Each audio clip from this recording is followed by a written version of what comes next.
kó wo adùn tó wà nù kéèyàn ní integrity even if you don't have money in your pocket.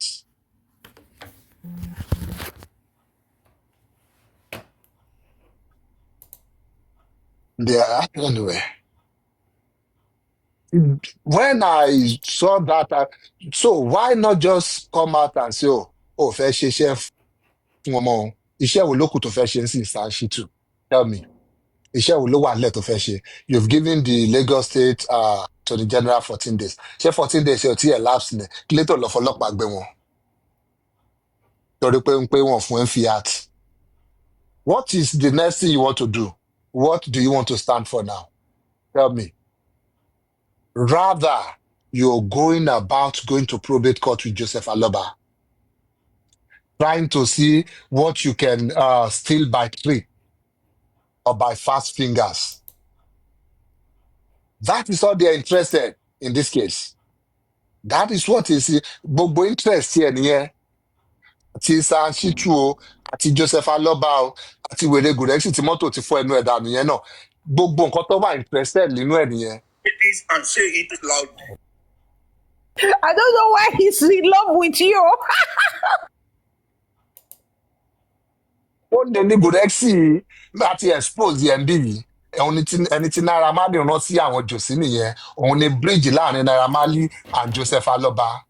Òun ló ń sọ fún wọn the wills of nǹkan tí the wishes of Naira Marley. Òun ló wà ń bẹ̀ láti fún ọ ní carrot and stick. Anytime tí Josi bá ṣe ẹni tí òun ló máa fọ́gò mọ́ Josi lórí. Hold on. 1 minute. I think he's listening to you because he just called your name now. Yeah, Gùrẹ́sì, you are a thief, and I'm saying it with my full chest. Come here and challenge me if I'm lying, and I will break it down for you. We have your videos, we have your audios, we have your meetings with Naira Marley. Olè ní ẹ, olè ojú méjèèjì. Ìwọ tó yẹ pé o fẹ́ jẹ́ níbi tó ṣe sí.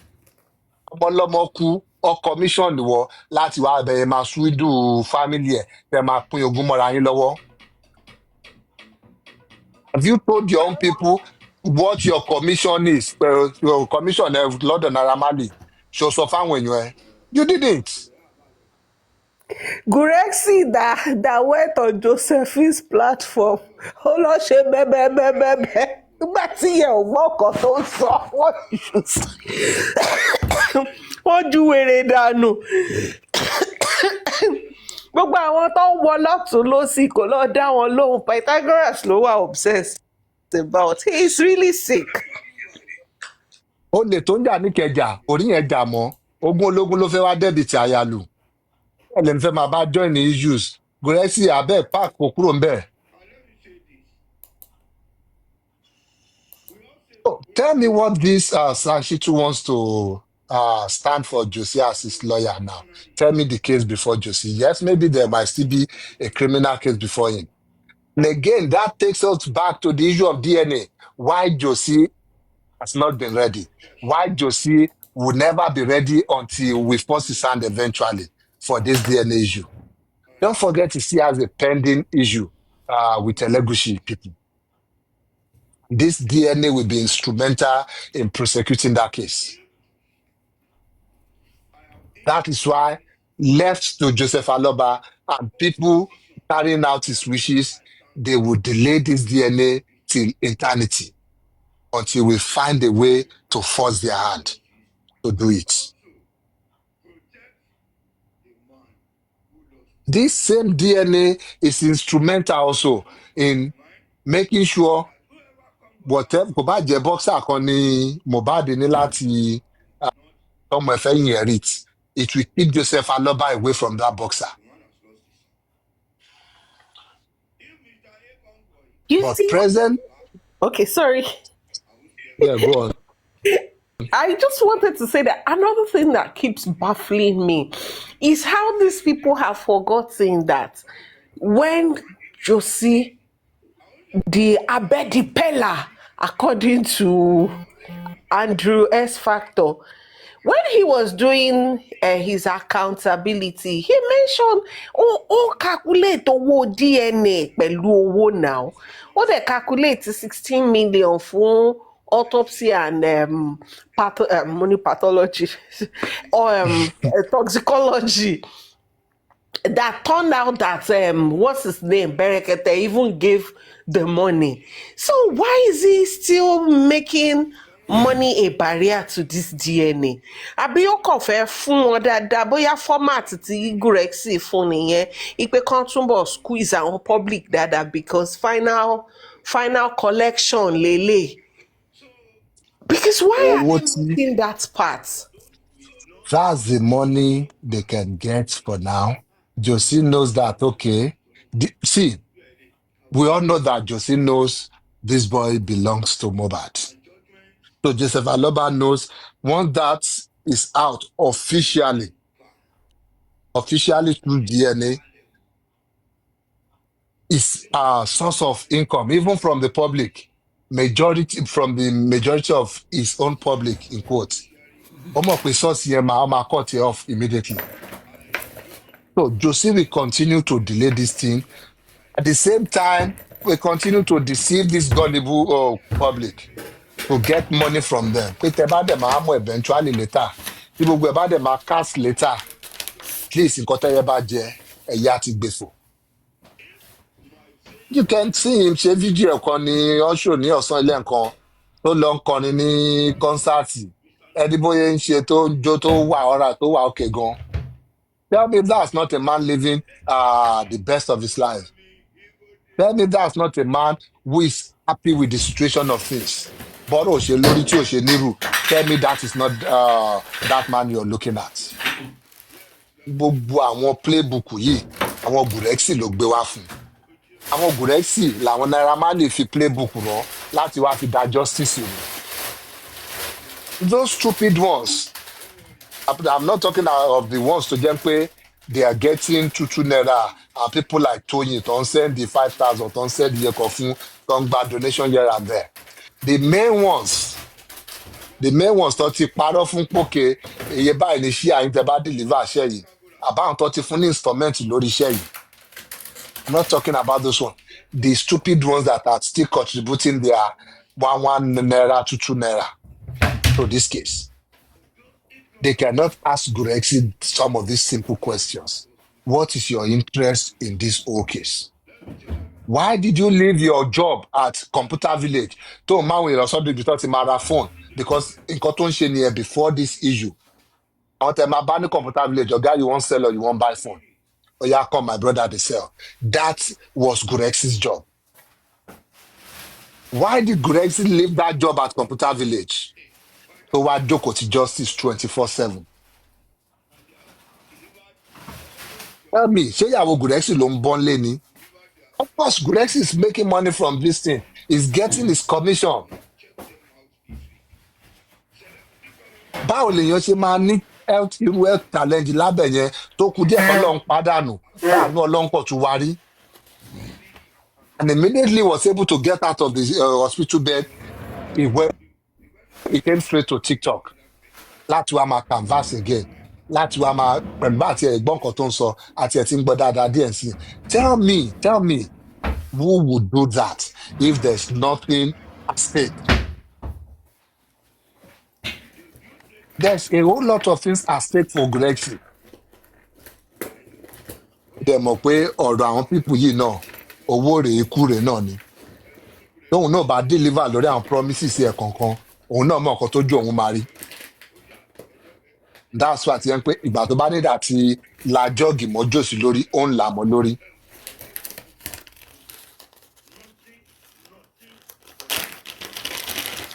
So back to Yomi Fabiyi.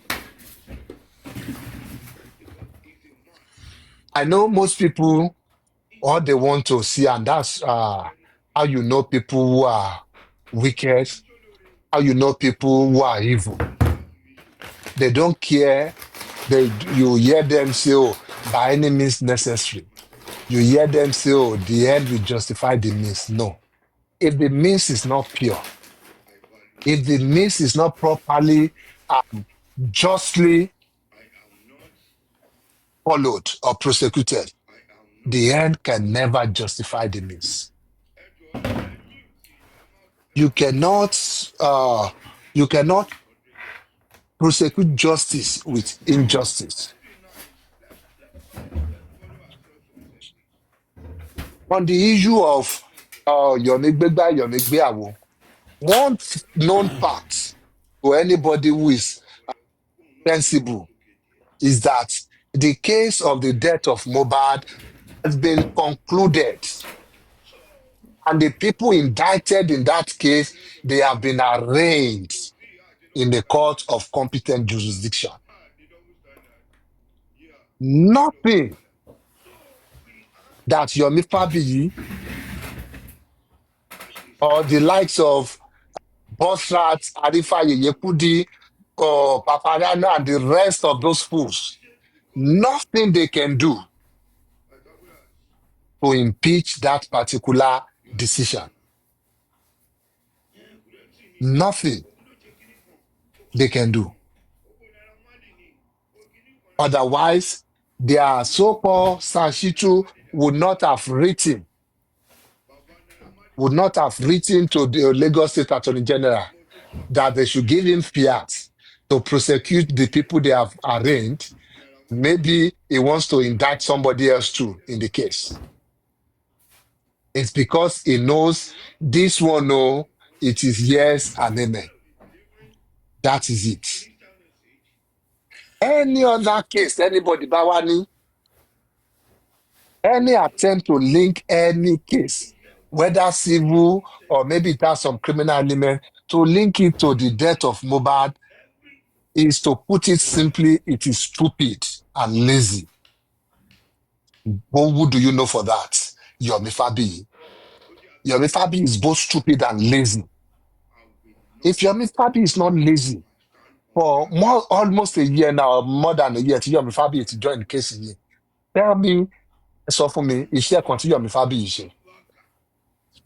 Let's say Opera ni human rights activist. Let us give him that label. He wants that label. Let's give him for a moment. Come with that, no. Opera ni film producer ni or actor or whatever, anything relating to film. Tell me, within this space of time, Yomi Fabiyi ti sọ pé òun ṣe justice yìí.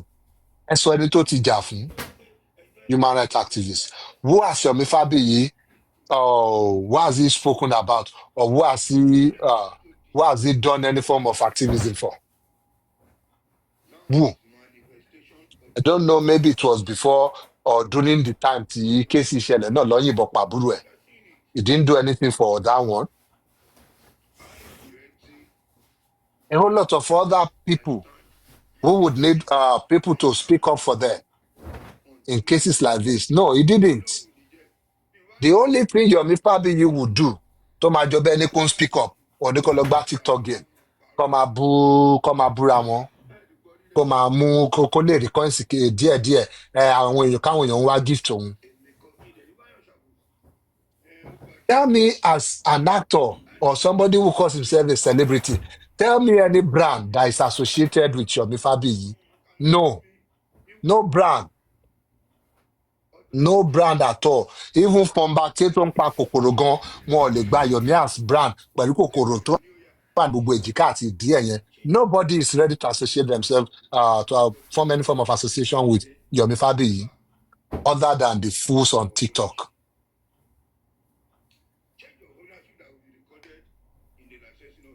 Out of laziness here. Once you're lazy, you always want to look for shortcuts. Shortcuts yẹn ló ń wá tó fi wá débi ń pòkè o. Ọ̀nà ó ló ń máa gbà tó máa fi make ó dáadáa lọ́wọ́ public. Kóun lọ arrange pẹ̀lú àwọn kan, kó lọ abduct àwọn ọmọ kankan bẹ́ẹ̀ yẹn.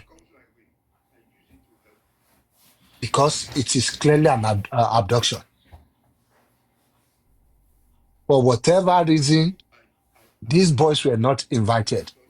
This is from what I heard.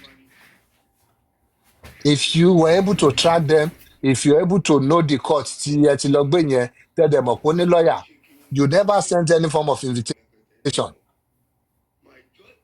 And he was even boasting, I won't keep with Damola sí Abuja, àwọn ṣe gbá kan, àwọn ṣàwo kan. And that's the same person tó bá dìrọ̀lẹ́ tó máa jáde tó máa ní ọmú human rights activist. UN fóun ní àwọ́ọ̀dì kan ẹ gba owó lọ́wọ́ àwọn public this same owó ẹ fi ń harass wọn innocent people because as it stands láàrin wa àti ọmọ Dàmọ́lá yẹn the boy is innocent to you kò já ẹ lólè kò ṣe anything fún ẹ the last I heard you went to the court tọmọ ẹ tó ti ní case lórí àwọn tó ní case pẹ̀lú ẹ and you wanted to join issues and the judge told you to get out of the court you went there that wọn list orúkọ ẹ sórí case yẹn you are no one listed as a witness or anything. The judge walked you out of that courtroom. Ìyẹn lẹ fi wá lọ dúró ń ta pẹ̀lú àwọn thugs tó kó dání láti lọ abduct ọmọ yẹn.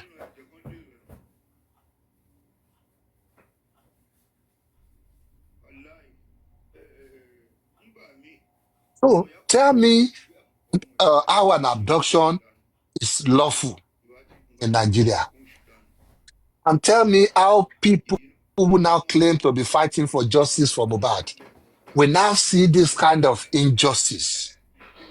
And what you hear from them is that they're happy. Let us contribute money for Mr. Yomi so that he can do more, so that he can commit more lawless acts, unlawful acts,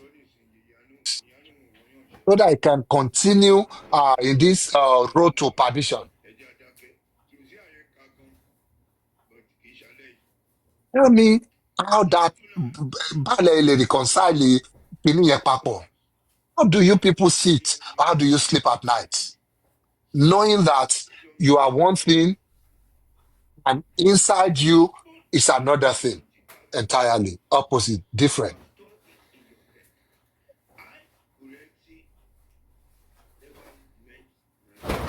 You think people on this side don't have the means or the money to say, okay, tá bá fẹ́ gbé èèyàn kan kọ́kọ́ tí ẹ gbé kọ́ lọ tọ́jú ẹ̀. You think they don't have the means? They have it. But because they are people who knows the rule of law, who wants to abide by it. Because these people have their compass on justice and morals is still very much intact. They will not tow some of these roads you guys are going through. But you guys don't care because the core of you guys, to your core, you are all evil. Otherwise, there should be something telling you in your mind that no, the way we're going about this thing is wrong. Let's say you even want to be stupid. Why not follow the law, even in your stupidity? Nǹkan tí kìíní ṣe tó ṣe kan èmi níbẹ̀ ni pé because at the end of the day, you lot of foolish people, including Papariano, you will come back later when you discover or when you now see Yomi for the fraud that he is. You will now come back and start saying, you now start crying the same way you are now dragging Baba Mohbad.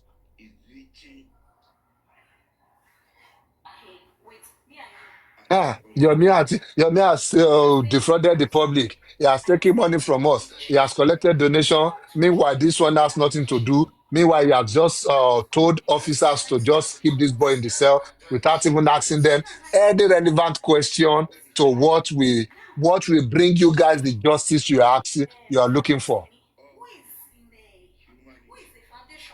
Imagine that. Imagine questions like, ṣé ọmọ mi ní boyfriend? Ṣé ọmọ mi ò ní boyfriend? Asking somebody tẹ́ sọ pé public ìdáwó ẹ lọ fi abduct wọn, ẹ rù wọn lọ sí Abuja, now asking, boyfriend mi ò lọ ọmọ mi ní. Is that the justice you guys are looking for? Shame on you. Bí Yomi ò sọ fún yín pé àwọn question tóun lọ ń béèrè pẹ̀lú owó yín lọ́hùn nìyẹn ni.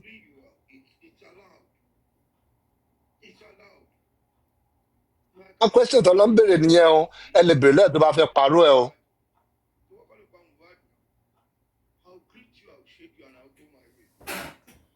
àwọn question bíi èwo nínú yín ló ń bọ́ mọ́ Wùmí sùn.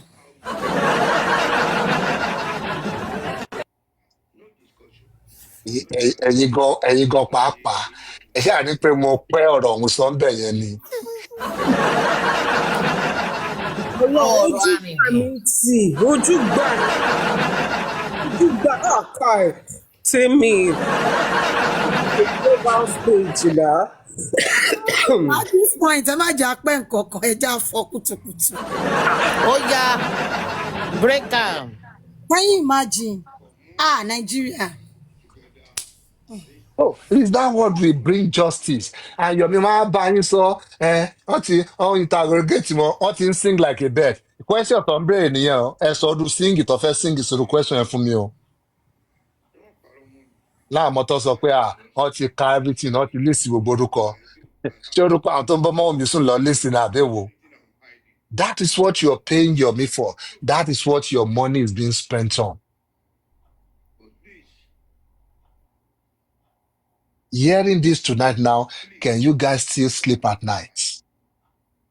Or will you guys, for once in your miserable lives, Yomi, the hard questions?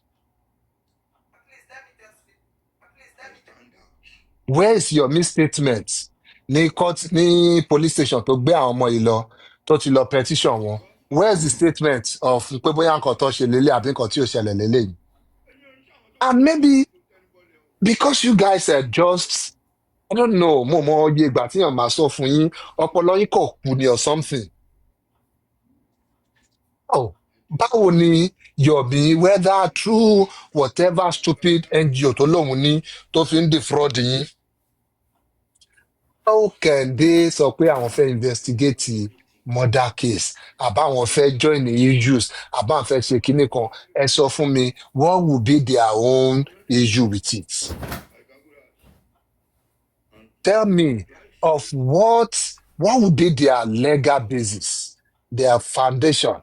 How will they be able to insert themselves in that case? Because apparently, yes, ìyá lọ́kọ̀ fẹ́ fi jẹ àwọn ọmọ yẹn.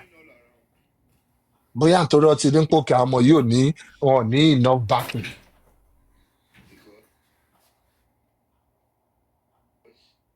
Because tell me, báwo ni ọ̀rọ̀ gba kó tiẹ̀ gbowó lọ́wọ́ ẹ̀? The same question the judge asked Yomi in Lagos when he barged into the court ní pé wọ́n include orúkọ òun sínú kínní and the judge asked him pé okay èlò lọmọ yìí èlò ni wọ́n gbà lọ́wọ́ tiẹ̀ náà ó ní ẹ kò tí ì gbowó lọ́wọ́ òun the judge ẹni kó get out pé wọ́n gbowó lọ́wọ́ ẹ̀ kí ló wá sọ pé ó ṣẹlẹ̀ sí ẹ ọgàn náà. So báwo lẹ fẹ́ líǹkì kéèsì ká sọ pé ọmọ ẹ tiẹ̀ gbowó lọ́wọ́ ẹ̀. It is still, at the end of the day, it is a separate issue. Òní ọ̀kan ṣe pẹ̀lú justice for Mohbad. But nítorí pé ẹ̀ ń wá nǹkan tí ò sọnù, ẹ̀ ń wá nǹkan tí ò sọnù lọ́wọ́ eré, nǹkan tí most of yín ṣe ń ka àgbákò lọ́nà nìyẹn.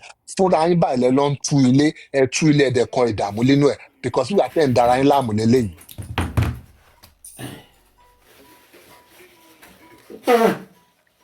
This same Yomi tó sọ pé èmi àtòun ní kéèsì àbóhùn àti sister Temi ní kéèsì and gbogbo àwọn kinní yìí you guys are not asking him these questions but you are just ó ti gbéyàn kan ókè nǹkan tá a fẹ́ nìyẹn ẹlẹ́dẹ̀ máa bọ́ síta sọ pé ọlọ́pàá ṣe dáadáa ọlọ́pàá yẹn ṣe gbá kan the country is corrupt are you guys not corrupt yourselves?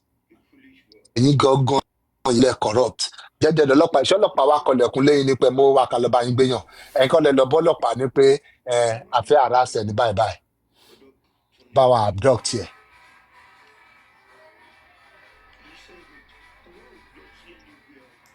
I just hope you guys can wake up from your slumber or wake up from orun kú tẹ̀ ń sùn lọ́wọ́ orun kà tẹ̀ ń sùn lọ́wọ́. Ask Yomi, ask Joseph Aloba, ask your Sanchitu, ask Gurexi Ole. Ask them these questions. Ask them the right questions. And if you don't have the right questions, tẹ́ bá ti mú wọn sáàrin bẹ́ẹ̀ tẹ́ ti gbá wọn mú toró lè nu àmà sá mọ́ yín lọ́wọ́ ni tẹ́ ti mú wọn sáàrin call me or call somebody from here. Káwá bá yín béèrè àwọn question yẹn lọ́wọ́ wọn kẹ́ mú wọn lọ́wọ́ kẹ́ má jẹ́ kó sá lọ. we will ask them those questions for you. In case ọpọlọ yín ò bá ṣiṣẹ́ láti béèrè questions yẹn, let us know.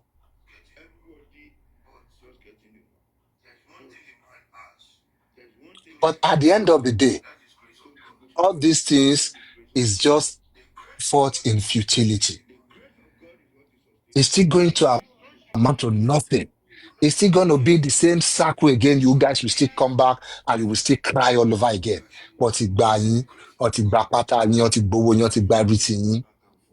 Ebi justice ń jọ mí lóhùn ṣe kí ló ń wá níyìn kí ló wá tó ń lé pátá ọmọ success kiri lẹ̀.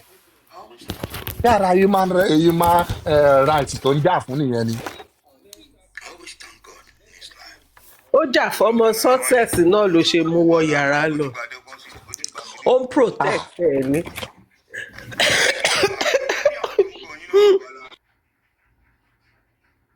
Oh, imagine all that. It will still, you will still come back. Òótọ́ ọ̀rọ̀ tẹ́ ẹ fẹ́ gbọ́ yẹn, tipátipá lẹ máa fi gbọ́ eventually. Yes, it will be too late for you guys then, but ẹ̀yin máa gbọ́. You guys, some of you will pay for it with your lives. Some of you will pay for it with some other things dear to you. But òótọ́ ọ̀rọ̀ yẹn ẹ ṣì máa gbọ́. And the truth is that the case of the death of Mohbad has been concluded. Wọ́n tí ìjọba fi hàn pé through their investigation, you guys did nothing. You did no investigation. Best òun ni Yomi ṣe tó lọ sí inú yàrá èèyàn kan tó sọ pé CCTV wà lẹ́nu ọ̀nà níbì kan àwọn ya yàrá Mohbad àwọn investigations tẹ̀ ṣe nìyẹn. Nothing else. Tell me, ó dáa kí àwọn ọmọ tẹ sọ pé ẹ lọ́wọ́ àràsì l'Abuja ẹ̀. Anything they even say. Let's say bóyá ẹ wá fọ́ọ̀sì wọn ẹ yọ̀bọ̀n tí wọn ẹ yìnbọn fún wọn lẹ́sẹ̀ kan and you now force them to say some things. It will still be meaningless. It will still be useless. You cannot use it anywhere. What is the point at the end of the day? You've wasted money. Yomi has played with your emotions. They have penetrated into them.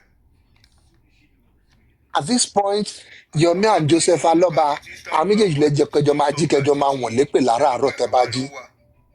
They have penetrated into them. That's what you guys should be doing. Àwọn tí wọn lè lọ fún directly, wọ́n ń lòyàn fún wọn kó máa kó. But èmi ò mọ bóyá èèyàn máa tún lọ tán nǹkan lábá yín sọ̀rọ̀ ni o. It's clear now at this point ni pé you guys are just deliberately stupid. Téèyàn ò bá fẹ́ bu yín, téèyàn bá kàn fẹ́ sọ the way it is, you're deliberately stupid. A man of honor.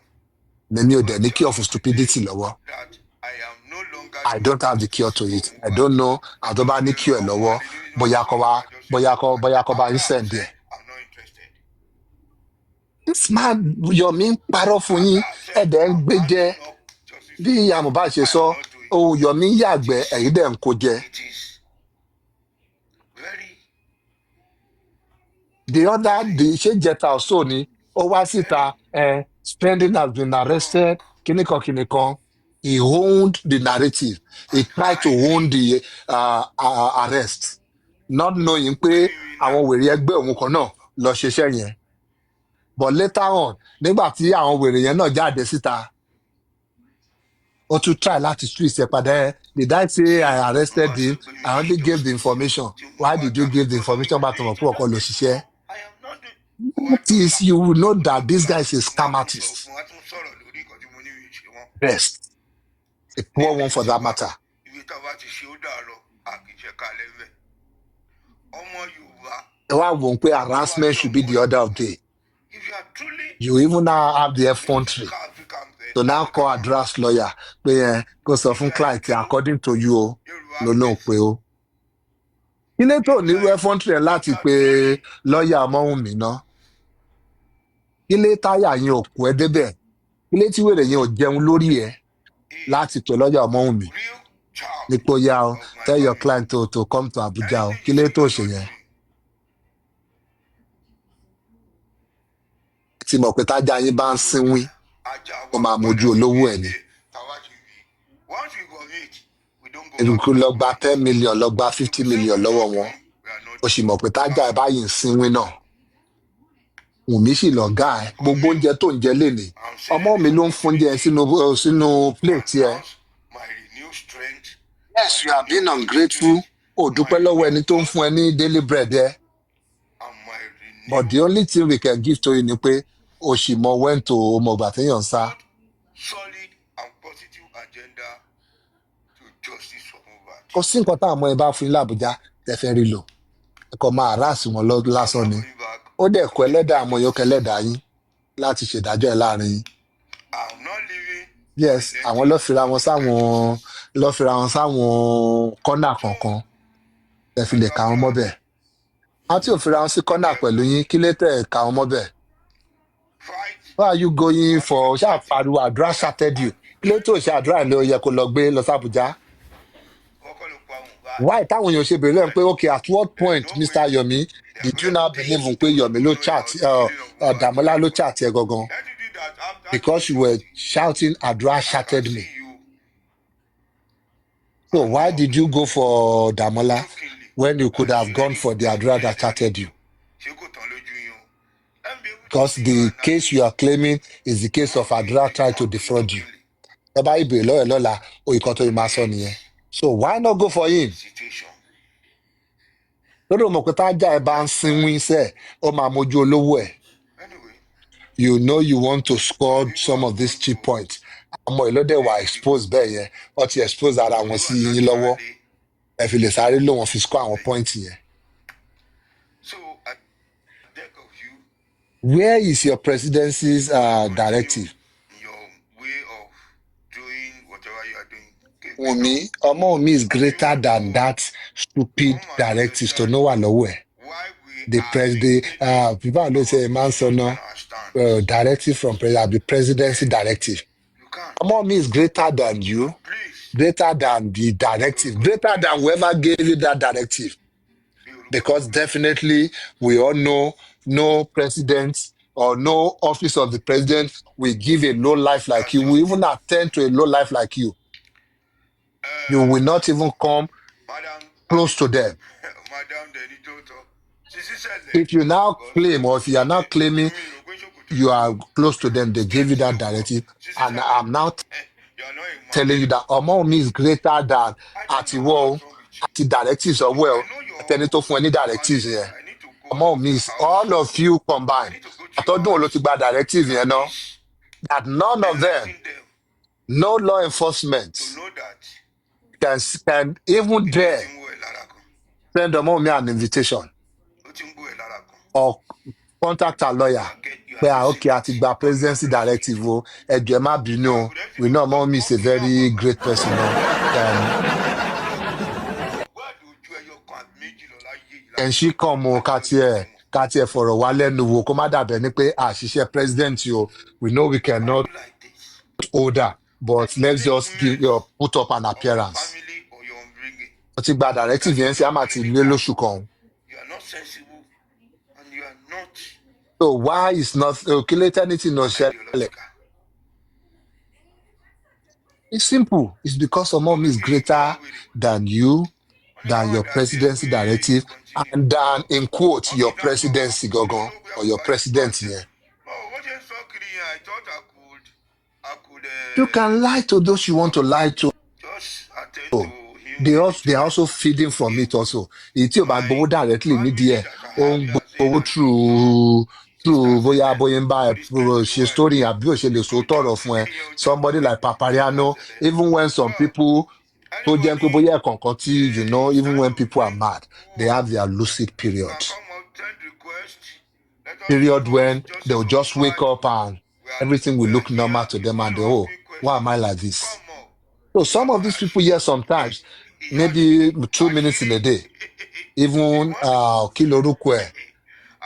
Kí lorúkọ, excuse me ma'am. Even lẹ́ẹ̀kọ̀ọ̀kan náà, wọ́n máa ń ní lucid period there. Akọ̀dédé wò ń pé nǹkan máa ti ṣòwò o. Some of these people, when they are in their lucid period and ask you this question or try to challenge you on this, We know your whitewasher, your dry cleaner, Ariano. In the spirit of We come out. We want to God this defend you. Friday. This is the same stupid Àṣírí Papariano. yes, At a àṣírí point in time, nìṣẹ́, he was defending you. Nígbà àṣírí tó tèmi yíwọ́ ni mú ẹ pé ó lọ́wọ́, yẹ tú this jáde. same stupid boy. Send request, Òun ló tún kọ́kọ́ change ẹnu. Yomi cannot do that one. yes. Yomi cannot say that. That is what I used to tell people. People need to know. Olóṣì ara ẹ̀, when Samsodion was going on and on, then he was there trying to Famzy the guy, Yes, ma. trying to play games with him, trying to befriend the guy. He wants to be close to attention by all means. That's stupid Papariano. Mọ́mí wa. Hello, sister. But immediately told him pé àwọn pálábá boy ti ségi, Papariano sáré bẹ́ síta. I told him, you cannot do justice more than me. You met us in this justice, that's not how to do justice. Wọ́n ló ṣì ní bọ̀ yìí o. Ilé tẹ̀ sọ gbélé fọmọ yìí kó tó di èrò ẹ̀wọ̀n.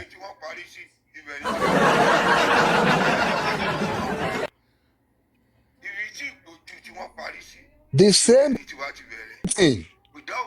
The same thing ló ń ṣe fún Shodamite yẹn. Ìyẹn ò tiẹ̀ kò ṣe nǹkan tó pọ̀ ní tiẹ̀ kí yẹn kàn tiẹ̀ continue in her good works. I think she's just angry at one or two things. So kí yẹn vent dáadáa ní tiẹ̀ jàre. So Yomi, we keep lying to you guys. You guys will keep falling for it. But I know a time will come, tẹ́ máa wake up. A time will come tó máa di issue tá máa bẹ̀rẹ̀ sí ní fi yín rẹ́rìn, tẹ́ bá bẹ̀rẹ̀ sí ní gbé ṣépè, tẹ́ ń wá àdírẹ́sì ẹ̀ kiri, tẹ́ ń wá bẹ́ẹ̀ fẹ́ arrest òun náà. The same way tẹ́ wá bẹ́ẹ̀ fẹ́ arrest Joseph Aloba, ẹ kọ petition mọ́, ẹ fi EFCC lé. Ẹ̀yin fúnra yín, ẹ̀yin public tẹ̀ dá ẹ fúnra yín lẹ máa gbé Yomi ọ̀hún. Ẹ̀yin lẹ máa fúnra yín arrest ẹ̀. Èyí tó bá dẹ̀ lè ṣèdájọ́ ọwọ́ fún lọ́nà, fúnra yín náà lẹ máa ṣe fúnra yín, kò kúkú kàn wá. Gàmbàrí pa Fúlàní ni, wọ́n á ní kò sẹ́jọ́ ń bẹ̀.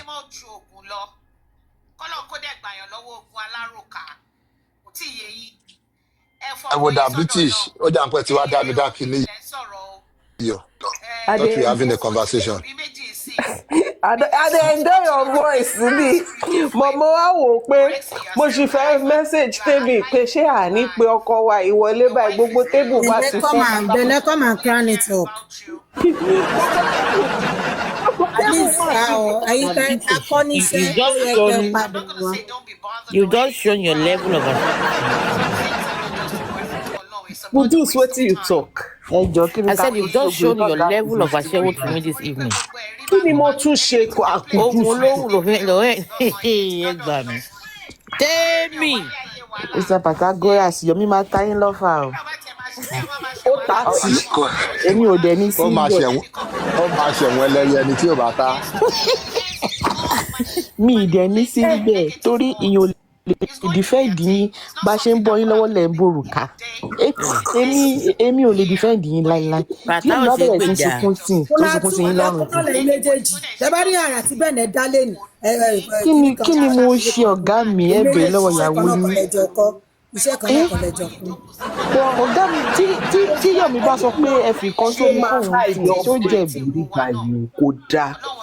Ẹ yé máa hide update. Gbogbo yín kọ̀ ń sọ́ngbà yẹn ní jòsí lórí òkè. Èmi ò mọ̀ pé wéne. Patagoras ṣé bó ṣe ń sọ ní sí àlẹ́ ẹ̀sìn yẹn wéne ni jòsí sọ́ngbà tó wọnú ẹ̀mí. Ẹ jọ kí ló jẹ́ Ní wíwí? wèrè ló ń lò. Tìṣẹ̀lẹ̀ ni mo mọ̀ mi àbọ̀. My great grandma was àwọn alóore ní CNS mà lọ pé wọn. Èmi ò mọ̀ ti wéne wẹ́fọ̀.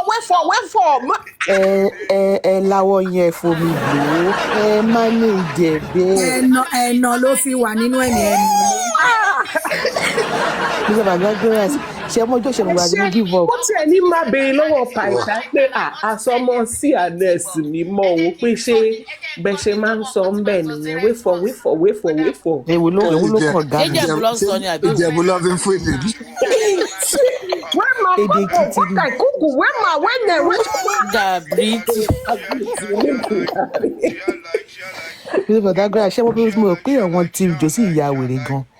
ẹ̀ẹ́dẹ̀ gbé jòsí lọ dẹ̀ sí gbẹ́rẹ́ sí gbogbo ara ẹ̀ dé pátákó ẹsẹ̀ ṣé fẹ́ pa ni kó tiẹ̀ má lọ bleed kú pé wọn tiẹ̀ rò pé kẹ́jẹ̀ má má lọ flow ṣé gbogbo ara ẹ̀. pàì tàbí ìyálọ́ládé ni ṣé pàì tàbí bọ́n ṣe ìyálọ́ládé ni mi bọ́n ṣe láì. bọ́n ṣe ń sin lọ́yẹ̀ ń bu ẹ̀bùn sójú ẹ̀ sọ́n fìyẹn stop bleeding yẹn. kò ní bleed ẹ̀bùn yẹn dẹ̀ máa ń ta ó wọn máa ta yóríyórí ni ọlọ́run ó yan burú kò ní bleed profusely. ẹ jò bí Patagoras ìgbà tó sì gbẹ́rẹ́ fún tọ́ bá ní jòsí ṣe jókòó tí mo Bẹ̀lẹ̀ bí báwo ni ọ̀sẹ̀ gbẹrẹ kan tí jòsì ń sí? Ṣé òun ló pa Mohbad ni? Bẹ̀lẹ̀ báwo lèèyàn ṣe ń sin ókè téèyàn bá sín gbẹ́rẹ́ lóòótọ́ tó bá wá wọnú ẹ̀mí irú àwọn èdè tí yóò sìn. èdè tó wọn máa fọ́ nìyẹn èdè tó ó wọn ṣe máa fọ́ nìyẹn. ó ṣe yìí ni ẹ̀jẹ̀ power tap o tó ẹ ti ń sọ̀rọ̀ bàbá wọn ń sìn yẹn kó má wàá ayé jù. àánú àwọn lè ti wọ́n ti betray bàbá wọn wọ́n ti disown bàbá wọ́n wọn ti disown dànù. bàbá wọn ẹ lè bú bàbá wọn kó dùn wọn Bàbá gan ti tẹ́lẹ̀tẹ́lẹ̀ wọ ni exile lọ báyìí. tó bá jẹ́ tẹ́lẹ̀ ló bá ti wá comment don come for bàbá don come for bàbá tó sọmọ nù kó wọn sọ yẹn mọ́ sí i. ọ̀rẹ́mọlẹ́ tún ti gbọ́ tẹsẹ̀ náà Bẹ̀lẹ̀. kí ni ó yẹ máa àtẹ́lẹsẹ̀ dán gan kò gbẹ́yìn inú gbẹ́rẹ́ pátákó ẹsẹ̀ yẹn báyìí gbogbo ara jòsí ó di kàlẹ́ndà ni ẹ mọ̀ pé tẹ bá ń sọ pé Ó first of fẹ́ October jẹun gbọ̀ngbọ̀n ni. second of Ó fẹ́ October jẹun wọ́n gbọ̀ngbọ̀n. fagilé gbogbo ara ẹ̀ mi ìrírí láyé mi. Mona no dey Ló máa fi gan. Mona no dey hide up kò dámà ẹ̀. ẹ wá ní o ní Patagoras ṣe ti rí ibi tí jòsí ti lọ perform Mo rí bàbá wèrè. èmi mo ṣẹ̀jẹ̀ sí sísá tèmi Mo tiẹ̀ ń béèrè nínú chat náà kan gbà tó ń play pé pé èwo làwọn tó wọ sùtánà tá ní gbogbo ọ̀dà awé àwọn ìlà àwọn obìnrin yìí. Ṣé bọ́dẹ̀ ń ṣe nìyẹn sì yìí? iṣẹ́ tó jò sí nìyẹn iṣẹ́ tó jò nǹkan tí sí. white garment dì nìyẹn jòsí dẹ̀ máa ti fún wọn lóyún lọ á ti lá wọn Kò fúnra lẹ́kùn ẹ̀. lọ Mo tiẹ̀ ń sọmọ́ tó sáré bẹ́ síwájú ẹ̀ tó jó ẹ̀ gbà ṣòṣà assistant pé ìwọ ìwà dẹ̀ gbà. pàdé gbà.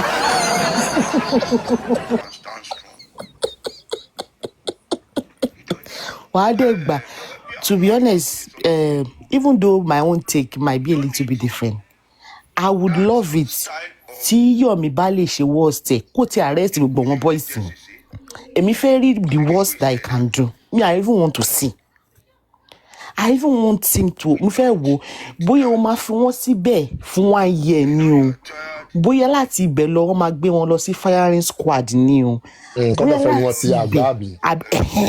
bóyá láti ibẹ̀ wọ́n máa fi wọ́n sí life imprisonment o me I even want him to arrest all those people in the house Yomi Fabiyi I want to see the worst that you can do me I want to see it I want to see the worst that you can do èmi fẹ́ rí and the problem we Nigerians have ni pé because ìgbà míì èèyàn tó bá kọ́kọ́ lọ sí station kan ló máa ń jàre ńgbà mi but we hear pé ó ti lọ sí kinní kan ẹ̀yin kan tẹ̀yìn fi ń ka score ni pé arrest èèyàn I don't understand ṣé sẹ́ẹ̀lì tó wà bẹ́ẹ̀ èèyàn kan ló dá fún ni ṣé àwọn ewúrẹ́ ló dá fún ni Mr. Patagoras ṣé báwọn èèyàn ló dá fún.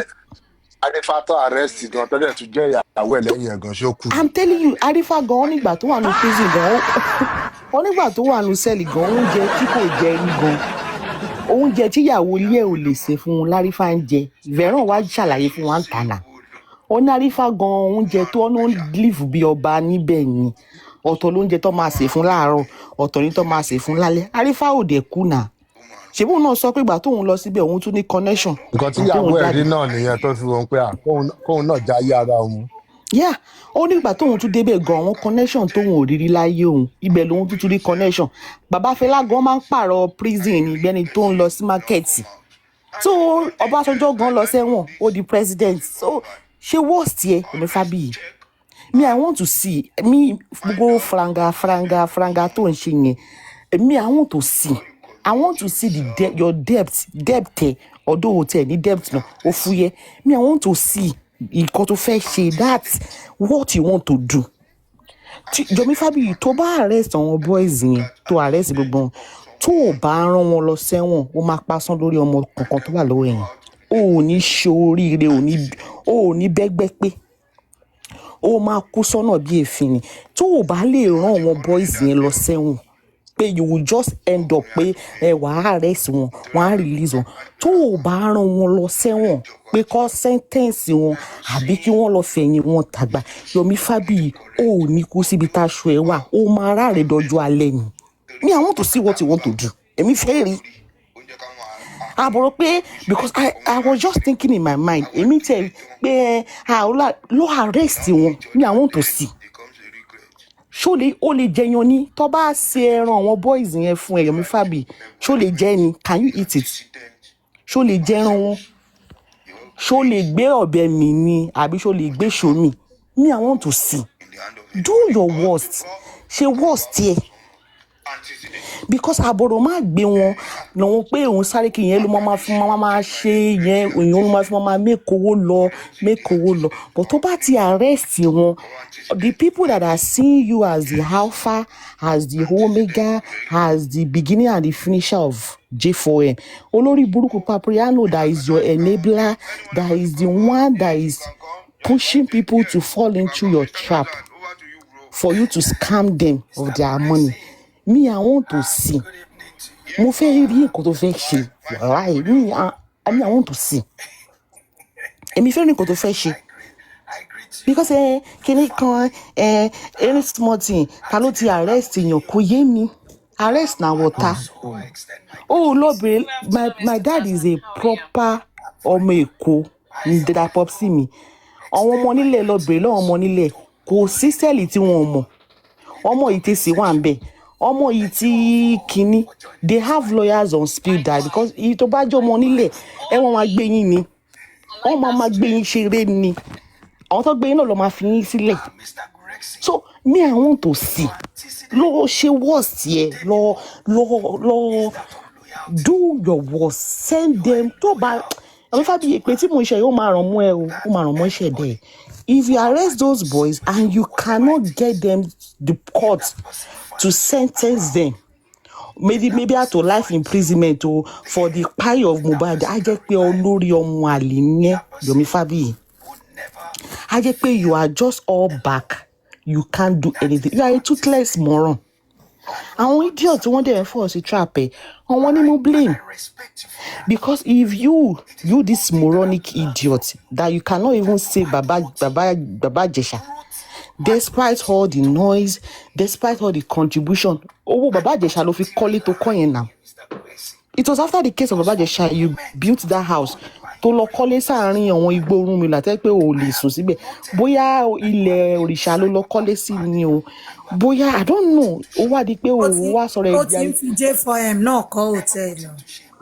so I heard ó wá sọ̀rọ̀ ẹ̀ di àgùntàn jẹlẹ́jẹlẹ́ o ò lè súnlé tó fowó ẹ̀jẹ̀ because owó ẹ̀jẹ̀ baba Jesha ló fi kọ́lé yẹn now and the same thing you are doing with Mohbad dàbí ṣe bá sọ̀rọ̀ kankan ni.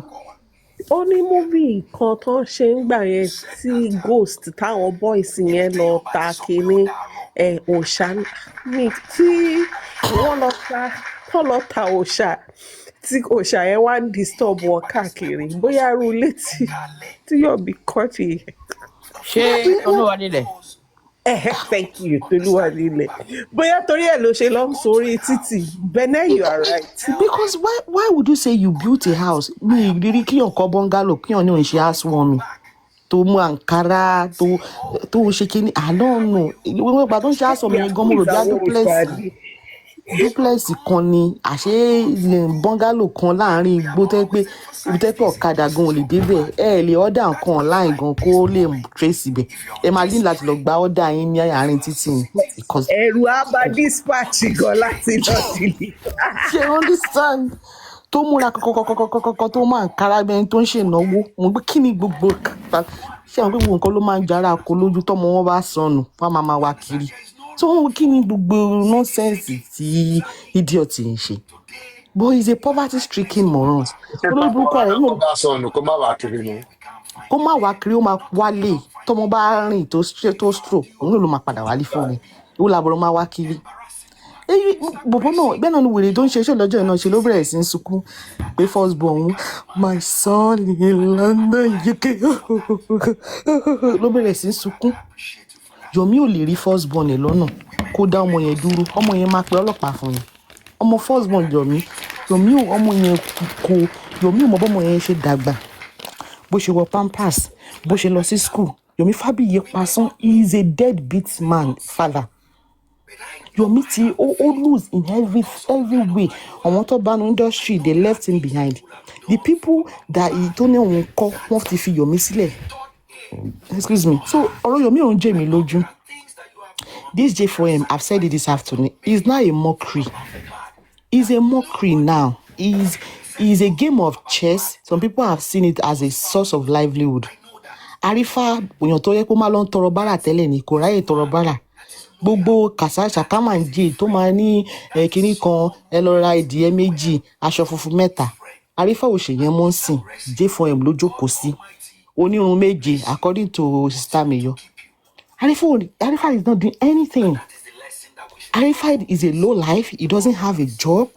I don't even think Arifa has ever had a job that earns salary. Mi rò bí Arifa gan mọ̀ nǹkan tó ń jẹ́ payslip. Bẹ̀nẹ̀ babaláwo wá ṣiṣẹ́ ni. Iṣẹ́ wo nìyẹn? Mi rò bí babaláwo. Taras ò dá Taras nírun méjì ni Arifa gbé wá láti sẹ́ pẹ̀lú gbogbo oúnjẹ tó ló ń jẹ. Mo ní kò jẹ́ sórí bíi tèdè ni bóyá ẹsẹ̀ ló ń jẹ sí bóyá jẹ́ bó ṣe jẹ́ ló ṣe rí àgbẹ̀. Sadeke, I don't think Arifa even know what is a payslip. I don't think he knows. Mi rò bẹ́ẹ̀. Mi rò bí ó ṣiṣẹ́ rí láyé ẹ̀. Àná ti rí J4M yìí, J4M Arifa, J4M ni wọ́n ti dáwọ́ tí ìyàwó ẹ̀ fi lọ ṣe àkókòrò eyín ẹ̀. Mi ìgbọ́ orí kí èèyàn fẹ́ ṣe àkókòrò eyín ẹ̀, ṣe máa lọ tọrọ owó. Orí J4M ló ti ṣègbéyàwó tó ti máṣọ. Orí J4M ni. Orí J4M Arifa tó bẹ̀rẹ̀ sí ń wọ Guinea kò wọ singlet nìkan mọ́. Tẹ́lẹ̀tẹ́lẹ̀ Guinea lásán singlet lásán ló máa ń lò. Arifa bẹ̀rẹ̀ sí ń pàmù irun méje tó wà lórí ẹ̀yẹn àfi bí àwọn ẹgbẹ́ irun mọ̀lẹ̀. So these are the caliber of people who are on J4M. And you want J4M to end? If J4M end, how is Arifa going to feed his family? How is Yomi going to feed him? Yomi jọ kí ni project tó ti ṣe? For the last 3 years now, what project? Ṣé adìẹ ló ń tà ni ló ń breed ni? Ṣé ẹlẹ́dẹ̀ ló ń breed ni? What is it that we can point tó ń ṣe?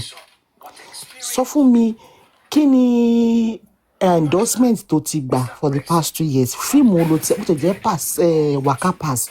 What have you done? What's it fetching you money? Absolutely nothing. And that is why if you J4M múlẹ̀, you can't.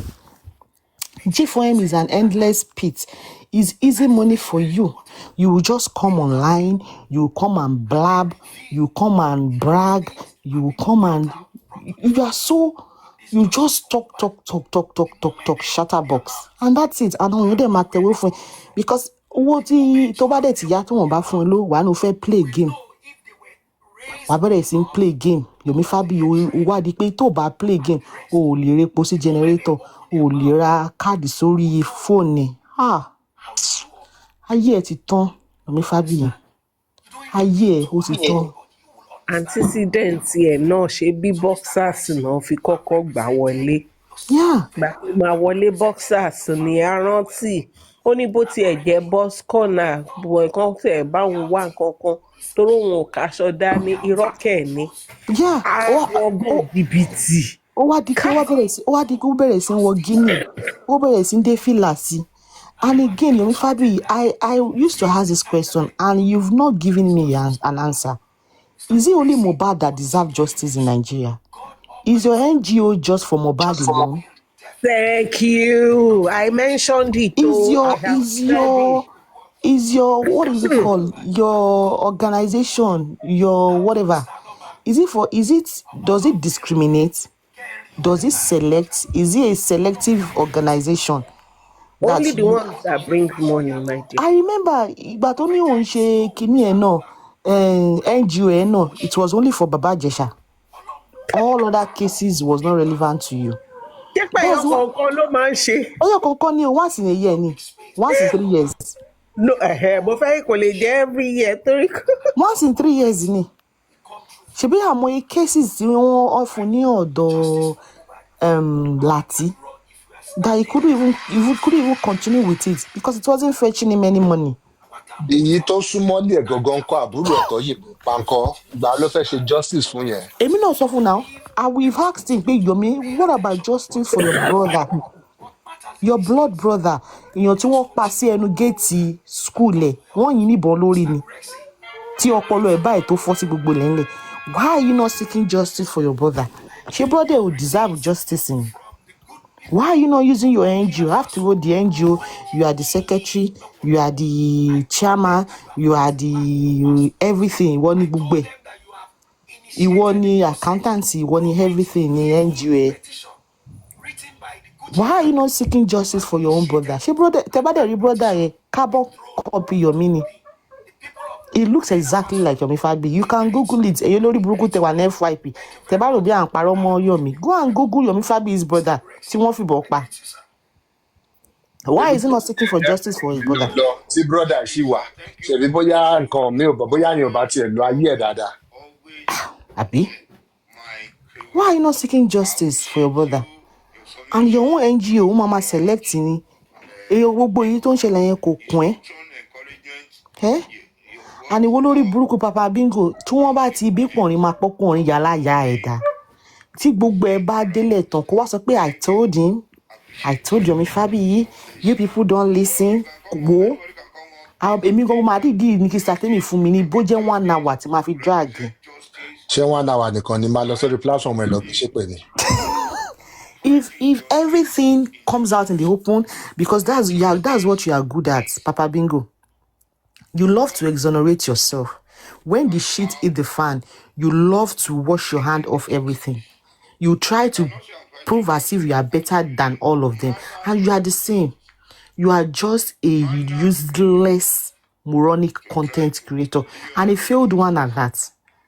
Because you don't have any life outside J for him. What can you do with your brain? Your brain, you cannot even think of a program. Ìgbà kan lórí burúkú ààrẹ ló ṣe kẹ́ máa fúnyàn lọ́kọ àti ìyàwó kí ló máa ń pè kíní yẹn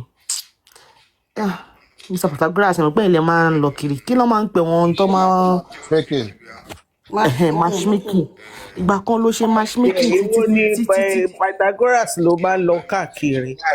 Ṣé Mr. Patagoras ò lè defend ara wọn ni ìyàwó ìyá mi lẹ́nu tí sáà bá jókòó tí sáà náà lè máa defend ara ẹ̀ nígbà tí àwọn nonsense bá wà lórí ìjókòó mi láìkẹ́ èwo ni wọ́n máa lọ káàkiri. Ìdá British ẹ má gbé ọkùnrin sórí ẹ béèrè ayé lọ́wọ́ Sister Temi àwọn náà máa ṣàlàyé fún Mr. Patagoras ò máa ṣe é dónú fún. Tell me wetin I go do tí n bá gbé sáàrin ẹsẹ̀ tí n bá gbé sórí gbogbo ibi tó bá wù mí tí mo gbé sí. na here we go dey. ó jọ tẹ́ wa lọ́rùn. Na here we go dey ìgbà táwọn jòsí náà tá a máa sọ fún wọn pé na here we go dey wọ́n rò bí eré la máa ń ṣe ni. Tó bá ọmọ ní wọ́n sàsán wọ́n ti fẹ́ nǹkan sátẹ́gùn wọ́n ṣe kíní kan dúró lórí burúkú yín ẹ̀ ní lo brain yín tó bá wá délẹ̀ tán máa ní wọn Wumi team wọ́n ti sàsín yín wọ́n ti ṣe gbogbo ẹ̀ fún yín. Papa Bingo ṣe matchmaking títí kò work. Ìgbà kan ló bẹ̀rẹ̀ pẹ̀lú sex talk kò ṣiṣẹ́. Ìgbà kan ló try kó máa ṣe politics kò ṣiṣẹ́. That's why I said I feel sorry for you though because your life is stuck in jail for him. You can't try any other thing. You can't move forward. You can't move backward. In fact, you are trying to get yourself, but you can't. You are stuck. Because at the end of it all, you cannot strive outside J4M because you don't even have the mental capacity. You don't even have the qualification for it. So J4M, because after J4M, what is left of you? What is left of your miserable existence, Papa Bingo? And that's why you will continue to support people who are breathing into J4M, who are giving unnecessary noise to this J4M, because that's the only thing that gives you relevance, that gives you even because when you tell me there's somebody called Papa Bingo. So that's why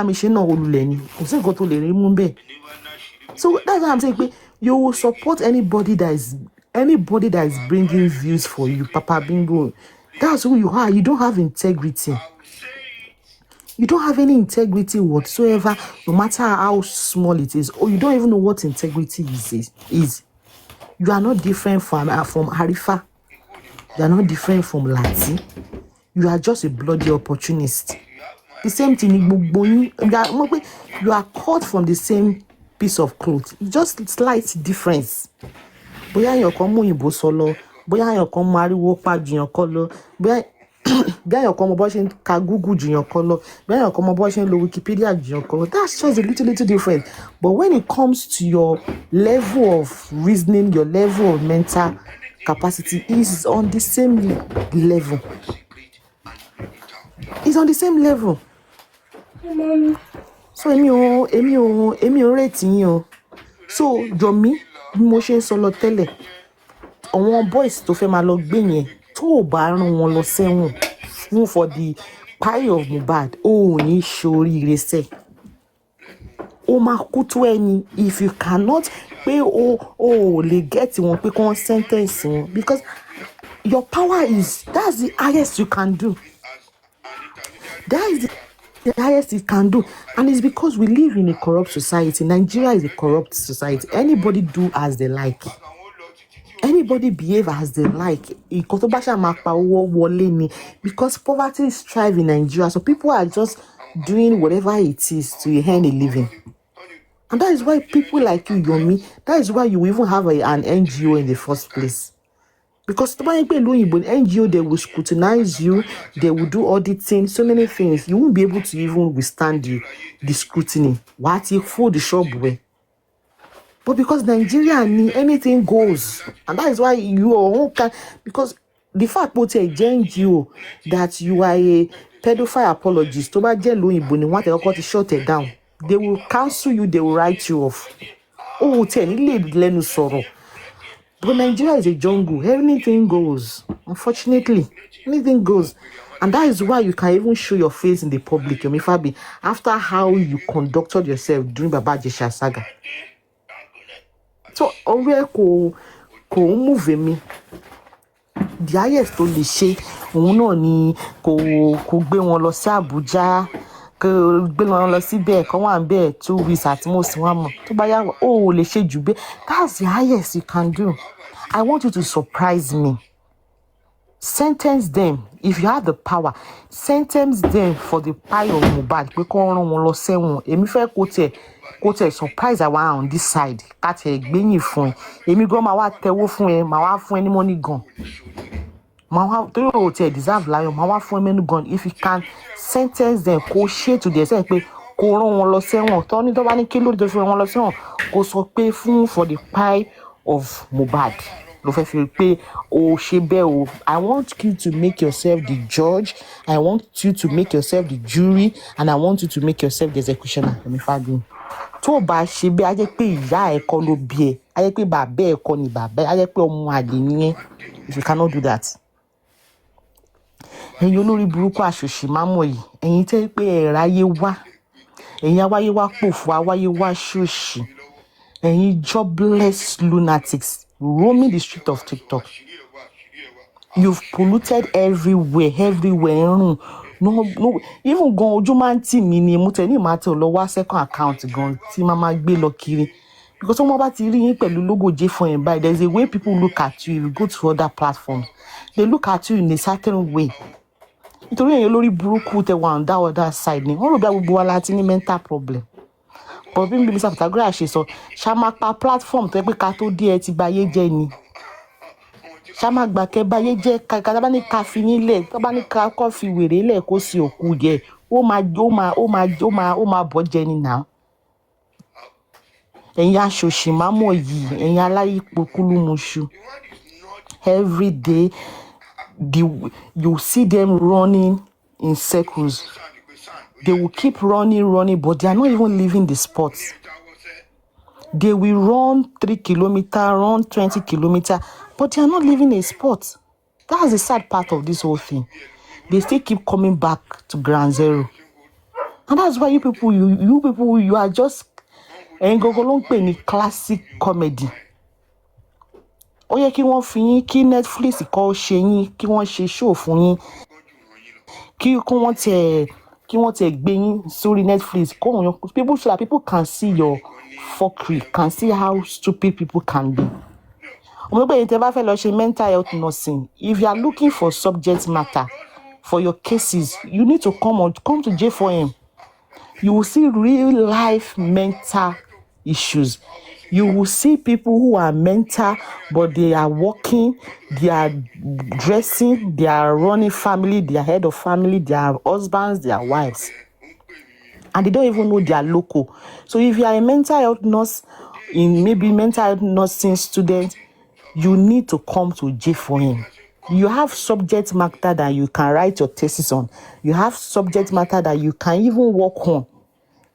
Stress you are looking into textbooks to look for subject matter. This is real life. No be say that the third person you come and listen with your ears. Come and see. Because most wà ní ìlú òyìnbó that unfortunately you left from Nigeria. You have unresolved trauma. You have unresolved mental health issues that you left Nigeria with. And when you got to the abroad, instead of you resolving it, you just went into the system, start making money, start making a living for yourself. But that underlying mental health issue is still there. Unfortunately, because Nigerians don't believe in mental killing.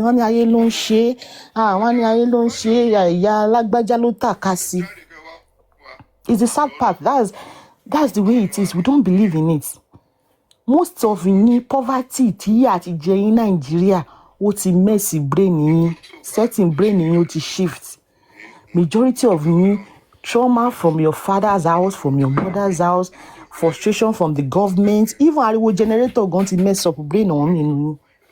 And you will still take that to go to a functioning society. And that is why you will live in abroad 10, 20 years. But your mentality doesn't change. Your lawlessness is still in you, but you will just keep it under wrap because you live in a sane society. But immediately you step your leg in Muritala Mohammed Airport, you resume immediately. Because it's in you. You can take somebody out of the street, but you can't take the street out of somebody. It is. It's only few people who are able to detach themselves from what they are accustomed to. It's only few people, and it takes intentionality, being intentional. Change it, send there. Nigeria. Come arrest unlawfully. Because that sense of lawlessness in Nigeria is still in you. And like I said this afternoon, an average Nigerian person is an oppressor. They love to intimidate people. They are show-offs. They love to show off. If they have little money, little position, they want to be seen. Because the government we operate in Nigeria, the political scene in Nigeria is oppressive in nature. And that is why it's a classist system. Everybody, they will class you based on your clothes, on the cars you drive, on the kind of schools you attend, your qualification, the grade you graduated with. Bank will tell you minimum of 2-1, you must be less than 25. It's a classist system. And that is why one dear toba she mistake rapala, especially on start illiterate, they can leave the shores of Nigeria. Toba rapala one lu boba yi. Ego one is to be over the roof. Only one le marry lot of papriano, one ma boba ba de ma koro, eti de ma royin. The likes of Shola Care, the likes of Eric, the likes of most of them like that. They will be speaking, they will think they are making sense, but it's nonsensical. It's not making any sense. Because they don't even know that they are not making any sense. Because they have this inflated ego. They are not even ready to unlearn the things that they've known from Nigeria. They didn't improve themselves. You know, but what going to improve around is minimum paycheck job, just trying to get by. Ìmí inú wọn gan ayé ìgbà tójú dúdú tẹ́ pé orí olórí ló máa fi wọ̀ lóyìnbó. You get what I'm saying? And these are the people you find on J4M. As sad as it is, That is just the reality of this J4M. In case you don't know, excuse me, that's the sad reality of how we find ourselves here. Majority of the problem we have in J4M is illiteracy. Take it from me, is illiteracy.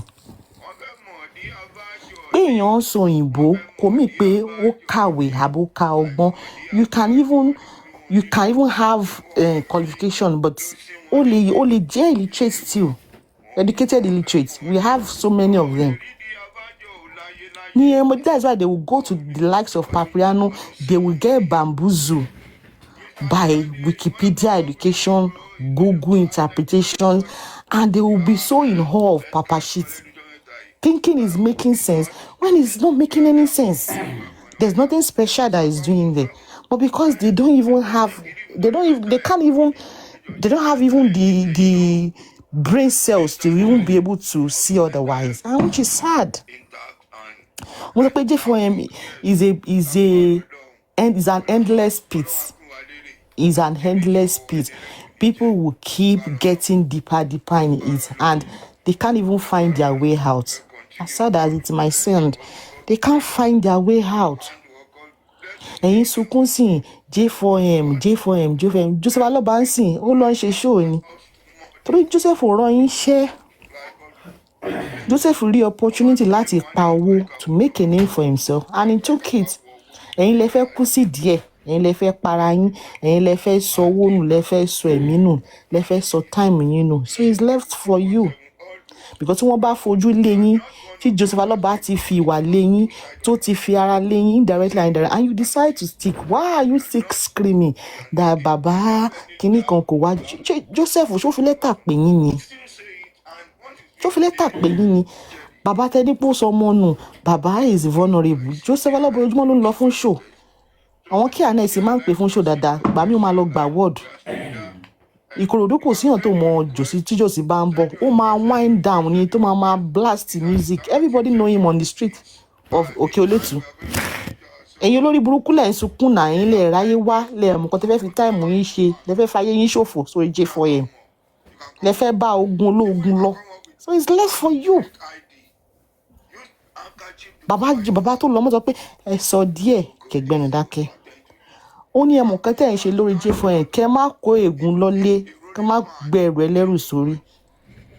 Èyí tó jẹ́ Temu brother is all about, ó ní pé you can't cry more than the bereaved, because they know within themselves that Mohbad wọn ò pa Mohbad. It was a medical error, and it can happen to anybody. Even the Adeleke, Isiaka Adeleke, the brother of uncle of Davido, despite how rich he is, despite how exposed he is, abẹ́rẹ́ lọ fún tó gbòdì láre, and he died in his house. So what are we talking about here? A whole Michael Jackson, the king of pop, bó ṣe kú náà nìyẹn. And there are so many medical errors that are even happening in the hospital that they will cover it. I did an elective, I said it during my 400 level. I did an elective. I did medical law. That was one of the electives I did. There are so many cases in Nigeria that is thrown under the floor, because it's very hard to prove medical error. Because at the end of it, a doctor can only try his or her best. No doctor will intentionally want to buy somebody, or a nurse will want to, except although we have some psycho nurses or psycho doctors. But it happens. It doesn't mean, and that is why so many things are happening in the hospital buildings that people are not aware of. They will just sweep it under the carpet. Because if you are saying you are sentencing every doctor for every mistake they make, doctors, who is going to attend to anybody? Doctors will practically be working on eggshells, and if they work on eggshells, they are bound to make mistakes because they will be too careful. So what are you talking about? Ẹ̀yin tẹ́ ẹ̀ ń ṣe bí pé nǹkan tó ṣẹlẹ̀ sí Mohbad kò ṣẹlẹ̀ rí sẹ́yìn. Mo ti rí kéèsì kan rí tẹ́ pé the young lad was just, I think the boy was about 9 years old. It happened in the United States. He just slept. Ó dẹ̀ kú. Kí ló ṣe? Wọ́n ní pé ó ní brain aneurysm àbí kí ló máa ń pè yín medical people. And he died in his sleep. The boy was healthy, nothing happened to him. Aneurysm, only brain aneurysm, she mo get it, dada. And the boy died just like that. Ẹ sọ pé Mohbad ó kú sílé, ṣé kó kú sínú ṣé kó kú sórí títì ni àbí ṣé kó kú sórí sọ́kàwé ni? Anyway, Mohbad died is inconsequential. Is inconsequential. What should be your bone of contention is what was the chain of events that led to that pie? What was the triggering factor that actually led to the pie of this boy? Not even where it took place. Kilo coin, Tomila Bridge. And who are you? What certification do you have? What training do you have to determine the time of death? For you to know for sure. Àwa ti gbọ́ nínú tàn yàn tẹ́ pé wọ́n máa ti máa transport ẹ̀ lọ sí mọ́ṣúárì ó dẹ̀ máa jí. And they've declared this person pé ó ti kú, no, die so time. And wọ́n máa transport ẹ̀ and they will feel a pulse. Á dẹ̀ dìde. Nobody can determine. Even if Wumi say, I think he died in the afternoon. I think he died 2 p.m. She can only think. It can only be a probability. She can't say it for certain. She can only say, I think, because she's not satisfied to determine the time of death. It is not her area of specialization. Sister Temi cannot say, Mr. Patagoras cannot say the time of death. Me, I cannot say. It's not my area of specialization. So whatever you think, as a meddlesome interloper, as a busybody on TikTok, it doesn't matter.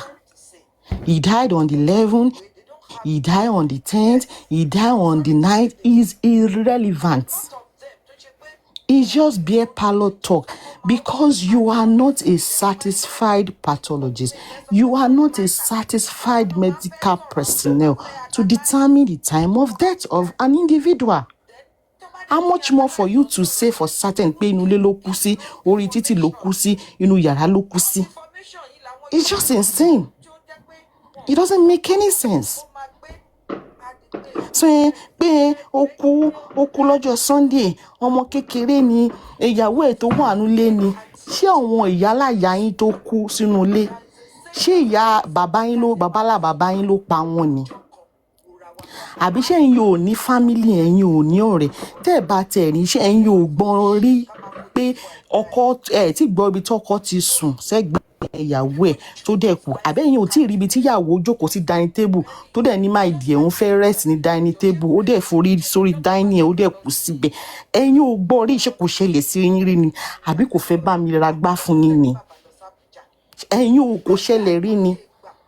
Bene, just to support what you're saying, you know, my friend that here owned a spa, and there's this man in the neighborhood of where she runs her spa. I think boya papa yẹn boya the only ọmọ tó ní kò gbé, he lives alone, bottom line. And he's not baba like that because as at then I think the man should be maybe in his late 50s or early 60s. So he came to my friend's, he lives behind, and the spa where she's using is downstairs, the whole floor and all that. The man came in and, you know, they were together like he used to come. Sometimes if she has not opened and people need something, he has the key. She will call him and say, often come by my phone. Do you know the man came, picked up his phone that he was charging and said, okay, he wants to go in. The next thing, Baba Lokusi Noleni. Imagine that if he was inside there, just like that. But because these people, they just need anything to keep this narrative going, because once the narrative stops, there's no more income. And that's why Kosi Nkoteli Sotoma makes sense. Kosi. So just to support your your trail that Yeah, this thing can, it can happen, it can come. of Josie course. gan tó lóhun lá làwọn yìnbọn fóhun tó dọ̀jì ẹ̀ fọmọ ẹ̀ tó dọ̀jì ẹ̀ tó lóhun mọ̀pọ̀mọ̀ òun ló máa lọ bá, kí ló dé tó dọ̀jì ìbọn.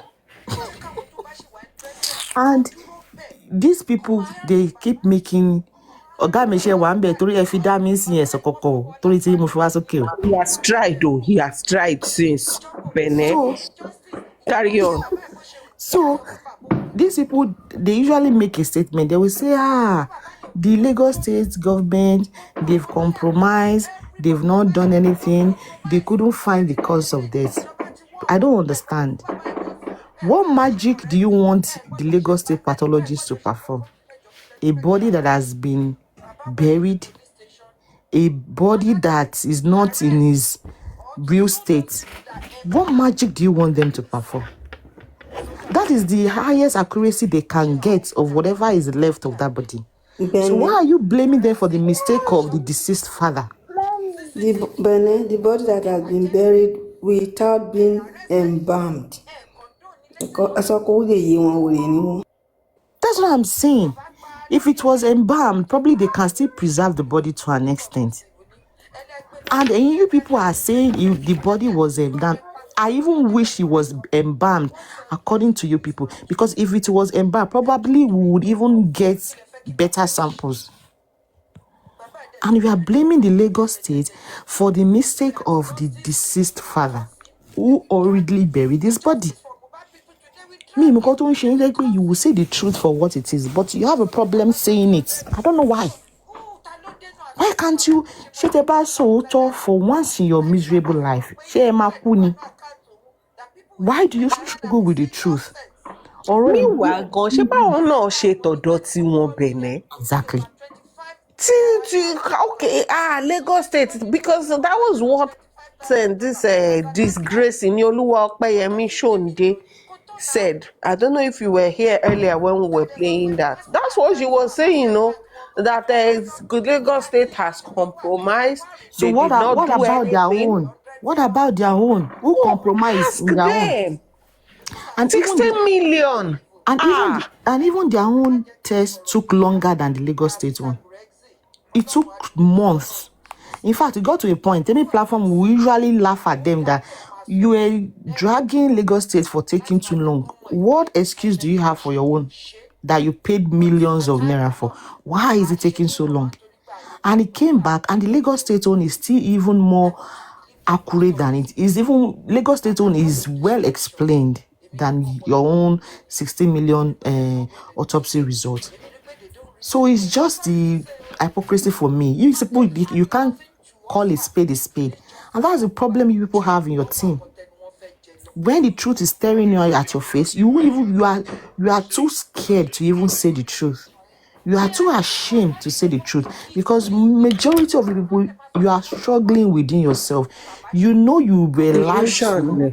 Yeah, it's not even a matter of delusion. Then the British, I know some of them are delusional, but some of them, they are struggling to accept the reality that they've been told a lie and they ran with it. It's just an ego issue. Majority of them are too ashamed to even accept that, we've been peddling the wrong narrative for too long. Vengeance is not so now. Kabobi. Vengeance said that Muyiwa was the one that compromised the result. They just keep shifting the goalpost. Toba lost side, they will shift it to this side. Toba lost side, they will shift it to this side. Toba to lost share, Toba to get vengeance, no love funny or work peko lost short autopsy result. On one thing where to turn against to no, but to compromise. It's the same old. It never fails. The same pattern. It's the same storyline every time. Excuse me. So, Emurasi, Emi o gbàdúrà kẹsùn. I'm not even praying. Níṣẹ́ tó ní ẹ fẹ́ dáwó fún Maxwell, according to Lati. Maxwell, that they are saying he's already reconsidering.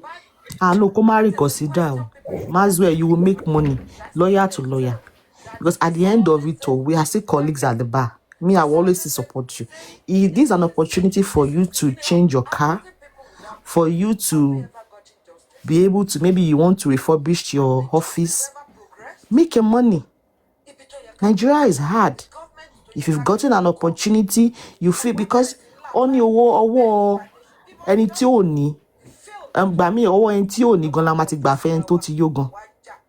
So if some people feel that they don't have anything meaningful to do with their money, they don't have any family members that is wallowing in poverty, that is struggling with medical bills, that is going through a lot, that has a business to launch, and they feel they want to put their money in an endless pit, Maxwell, by grace of God, assist them, help them out.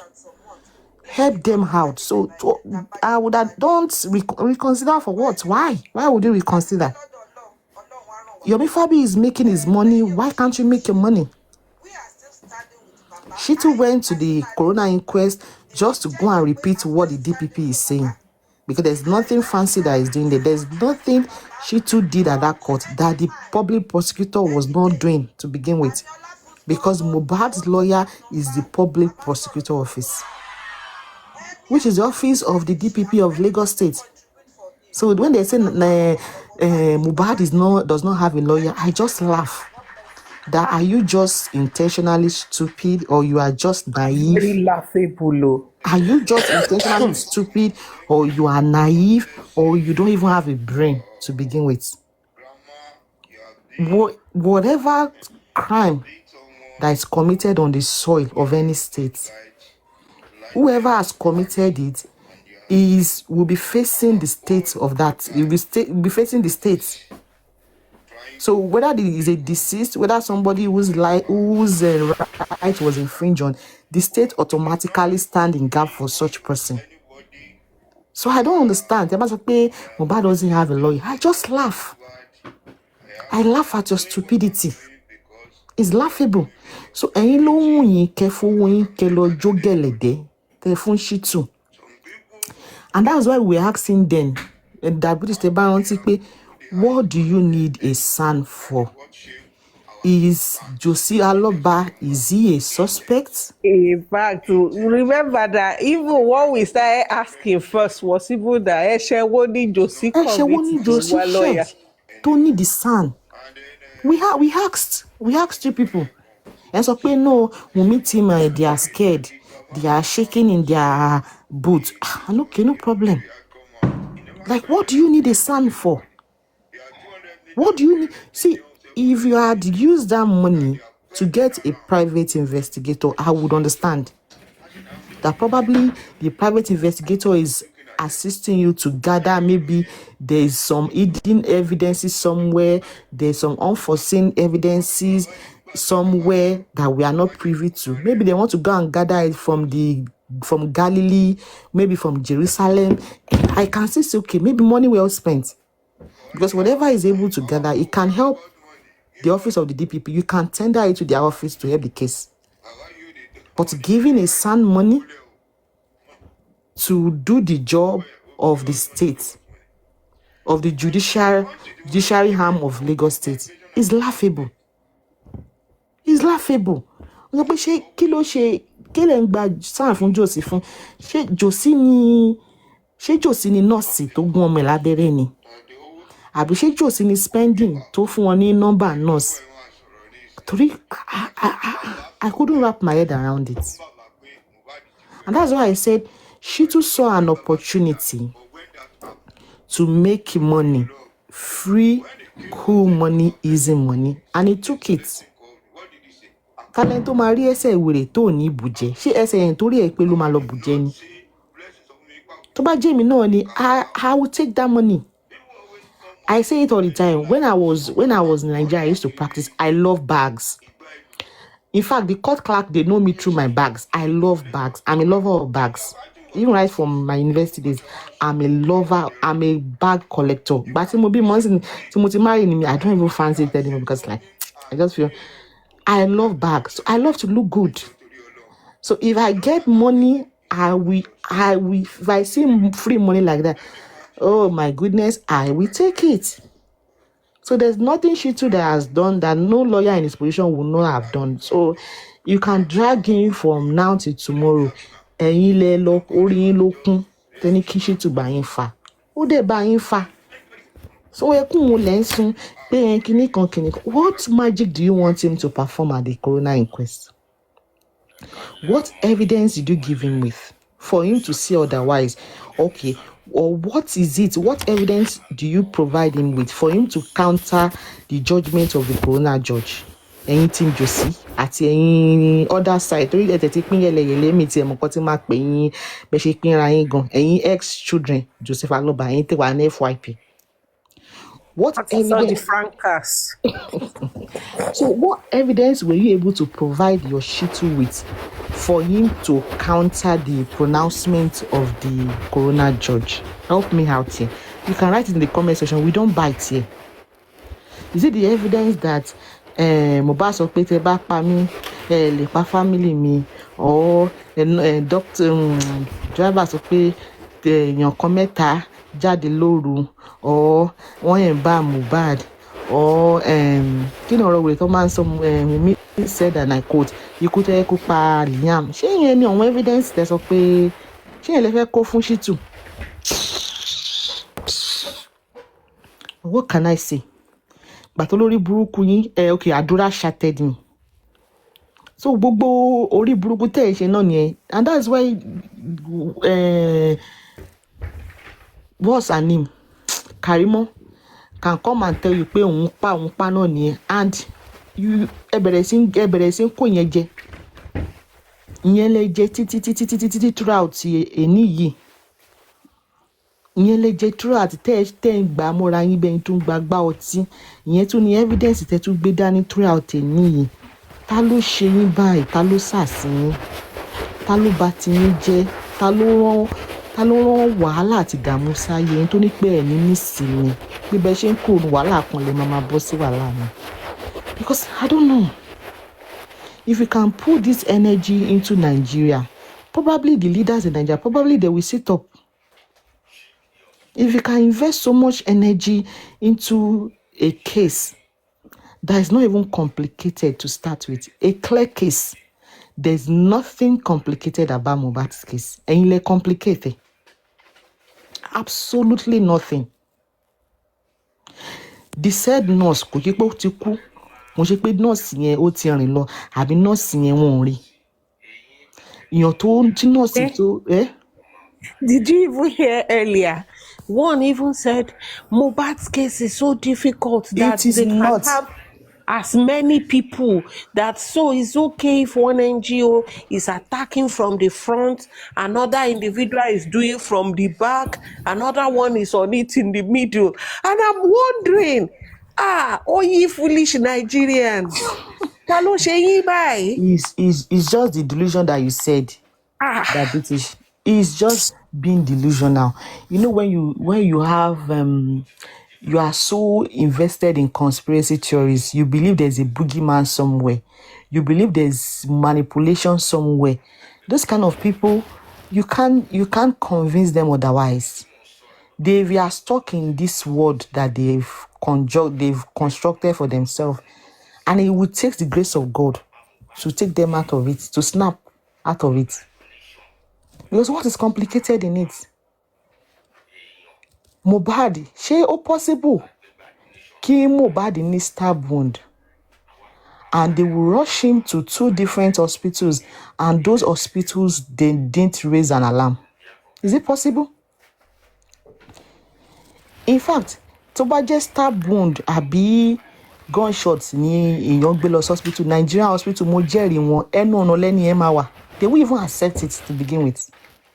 Because lè kó bá hospital yẹn, they won't even accept it. Wọ́n tẹ̀ ní jẹ́ kẹ́ wọlé. So you are telling us pé Mohbad ó ní stab wound lára, and they took him to 2 different hospitals, and they allowed them in, and they never deem it fit to call the police.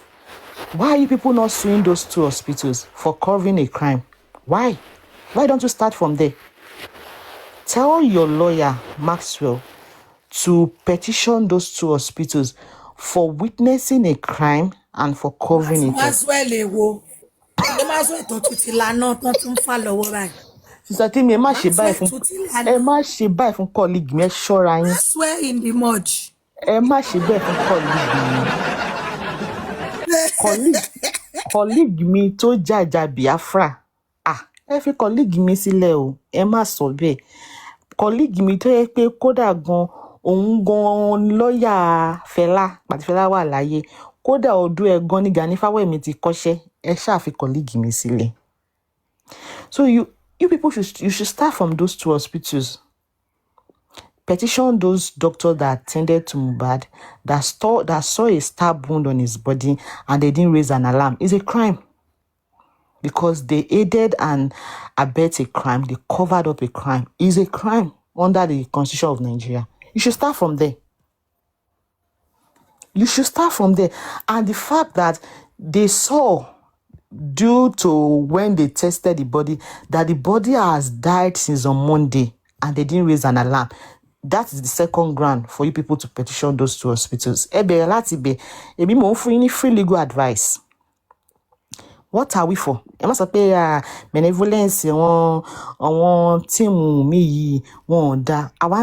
We are very gracious here. I will give you legal advice free of charge. I'm not charging you.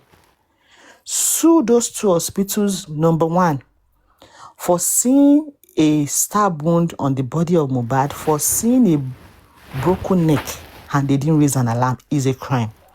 Number 2, for knowing that body was a day old and they didn't raise an alarm, is a second crime.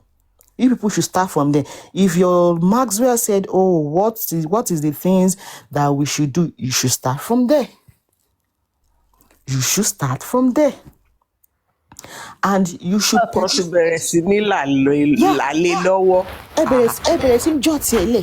and another thing, petition. And you can also petition the said nurse that the nurse did not saw a dead body when she got to Mohbad house and she didn't raise an alarm. That she administered medication on a dead corpse. Start from there. That's the second person. The third person is the driver that the car was drenched in blood, because it's profusely, according to you people, that the profusely was not contained. It profusely was from Ikorodu down to the house. That his car was filled with blood to the brim, and he didn't deem it fit to drive to a nearby police station to go and report a crime. You should start from there. Mo fún yín ní key areas tó mọ̀ pọ́pọ́lọ́ yín ti kú any sense. Mo fún yín, you people should even start from them. Bóyá àti ẹ̀rọjú tu orí burúkú tẹ̀ ń bá kiri. Bóyá ẹ tẹ̀ bá yàrá já síbi kan. You should start from there. And Folashade that saw a pool of blood, blanket drenched in blood, she and Joseph Aloba sued them for seeing evidences and not saying anything, for aiding and abetting as well, sue them as well for being accessory to the fact. Sue them as well. In case the man reason so lawyer ya mọ̀ pé orí yín gbóná gan, orí yín ṣáná gidi, and sue your pathologist that you paid 16 million for, that could not detect that Mohbad's skull was broken, was shattered, because it fell from the staircase. Wumi pushed him from the staircase and he broke his head, and he concealed it in his autopsy results. Both Lagos State and the second one that you people did, sue those 2 people for concealing evidence, and also for telling you that the date of death, the time of death was on the 12th, when you know within yourself, showing any qualification yẹn pé ó kú on the 11th, for lying to you people that he died on the 12th. Tẹ́yìn dẹ́ mọ̀ pé ẹ̀yin gangan ni angel of death tẹ́ wá pa ní on the 11th. Ṣé mo pé ẹ̀yin lórí burúkú yìí, ṣe bóyá kẹ́ wá fún mi ní money gan, ẹ wà ní FYP ń sin ẹ dákẹ́ síbẹ̀. Mo ń fi yín ní owó, normally not, If you were to come to my office, I will charge you, and I'm giving you free of charge. Ṣé ẹ̀ ń dé? Ẹ sùn wọn pé, and again pé ó kú on the 11. Autopsy results méjèèjì láàbù tí wọ́n gbé lọ, pathologist tó satisfy body yẹn pé ó ti kú on the 11, wá parọ́ fún yín sórí report yẹn pé on the 12 ni. Ẹ sùn wọn, they lied under oath, that is perjury. And pé wọ́n ẹ̀ǹbámù, wọ́n sọ pé kò sí ẹ̀ǹbámì lára ẹ̀, ẹ sùn wọn fún yẹn náà. Àní pé ọpọlọ yẹn, orí brain ọpọlọ Mohbad ó fọ́ ká báyìí, gbogbo orí ẹ̀ báyìí, gbogbo skull orí ẹ̀ báyìí ó fọ́ tó ń rún, wọn ò dẹ̀ ṣú ẹ̀. Even projector tó gbé wá sí court gan, wọ́n compromise ẹ̀ ni, kò gbé true picture Mohbad jáde. Ẹ sùn àwọn yẹn náà. Tattoo artist ẹgbẹ́ yẹn náà wá kó wá testify pé tattoo tó wà lára Mohbad kò sórúkọ Mohbad, kò sórúkọ Liam bẹ́ẹ̀. Ẹ petition tattoo artist yẹn náà kóun náà wá give evidence.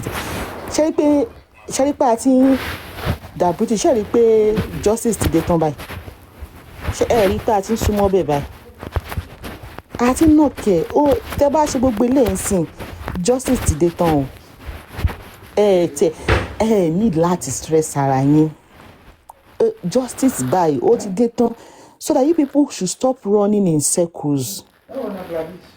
I'm giving you a direction, because at this point you people don't even have a compass. You are just moving around, running helter skelter like headless chicken. You people don't even know what. You cannot even speak in one voice, because èní yìí wọ́n gun ládàá ni, ọ̀la wọ́n fọ́ lórí ni, ọ̀túnla wọ́n gà lọ́rùn ni, ọ̀la tó tún bọ̀. You people, you don't even sọ pé, can you people for the love of God be consistent in kí ló pa Mohbad?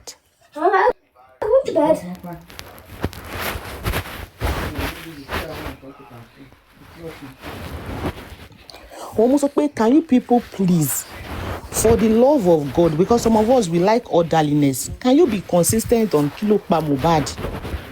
Ṣé wọ́n gún lọ́bẹ ni? Ṣé wọ́n nà pa ni? Ṣé wọ́n jẹ indomie tí wọ́n fi nǹkan sí ni? Ṣé wọ́n fún lọ́rùn ni? Ẹ̀yin Josie team, ṣé ẹ lè ṣe meeting láàrin ara yín? Bóyá kẹ́ vote, bóyá kẹ́ kọ sí paper, kí gbogbo yín kẹ́ wá, wọ́n ṣe máa ń ṣèkì ẹ̀yẹn tó máa ní kẹ́ mú kí majority carry the vote. Àbí bóyá kẹ́ lọ sọ́dọ̀ Sàngbétọ́ bá wa mú nǹkan tó pa Mohbad gan. Ṣé wọ́n gún lọ́bẹ ni? Ṣé orí ẹ̀ fọ́ ni? Ṣé wọ́n fún lọ́rùn ni?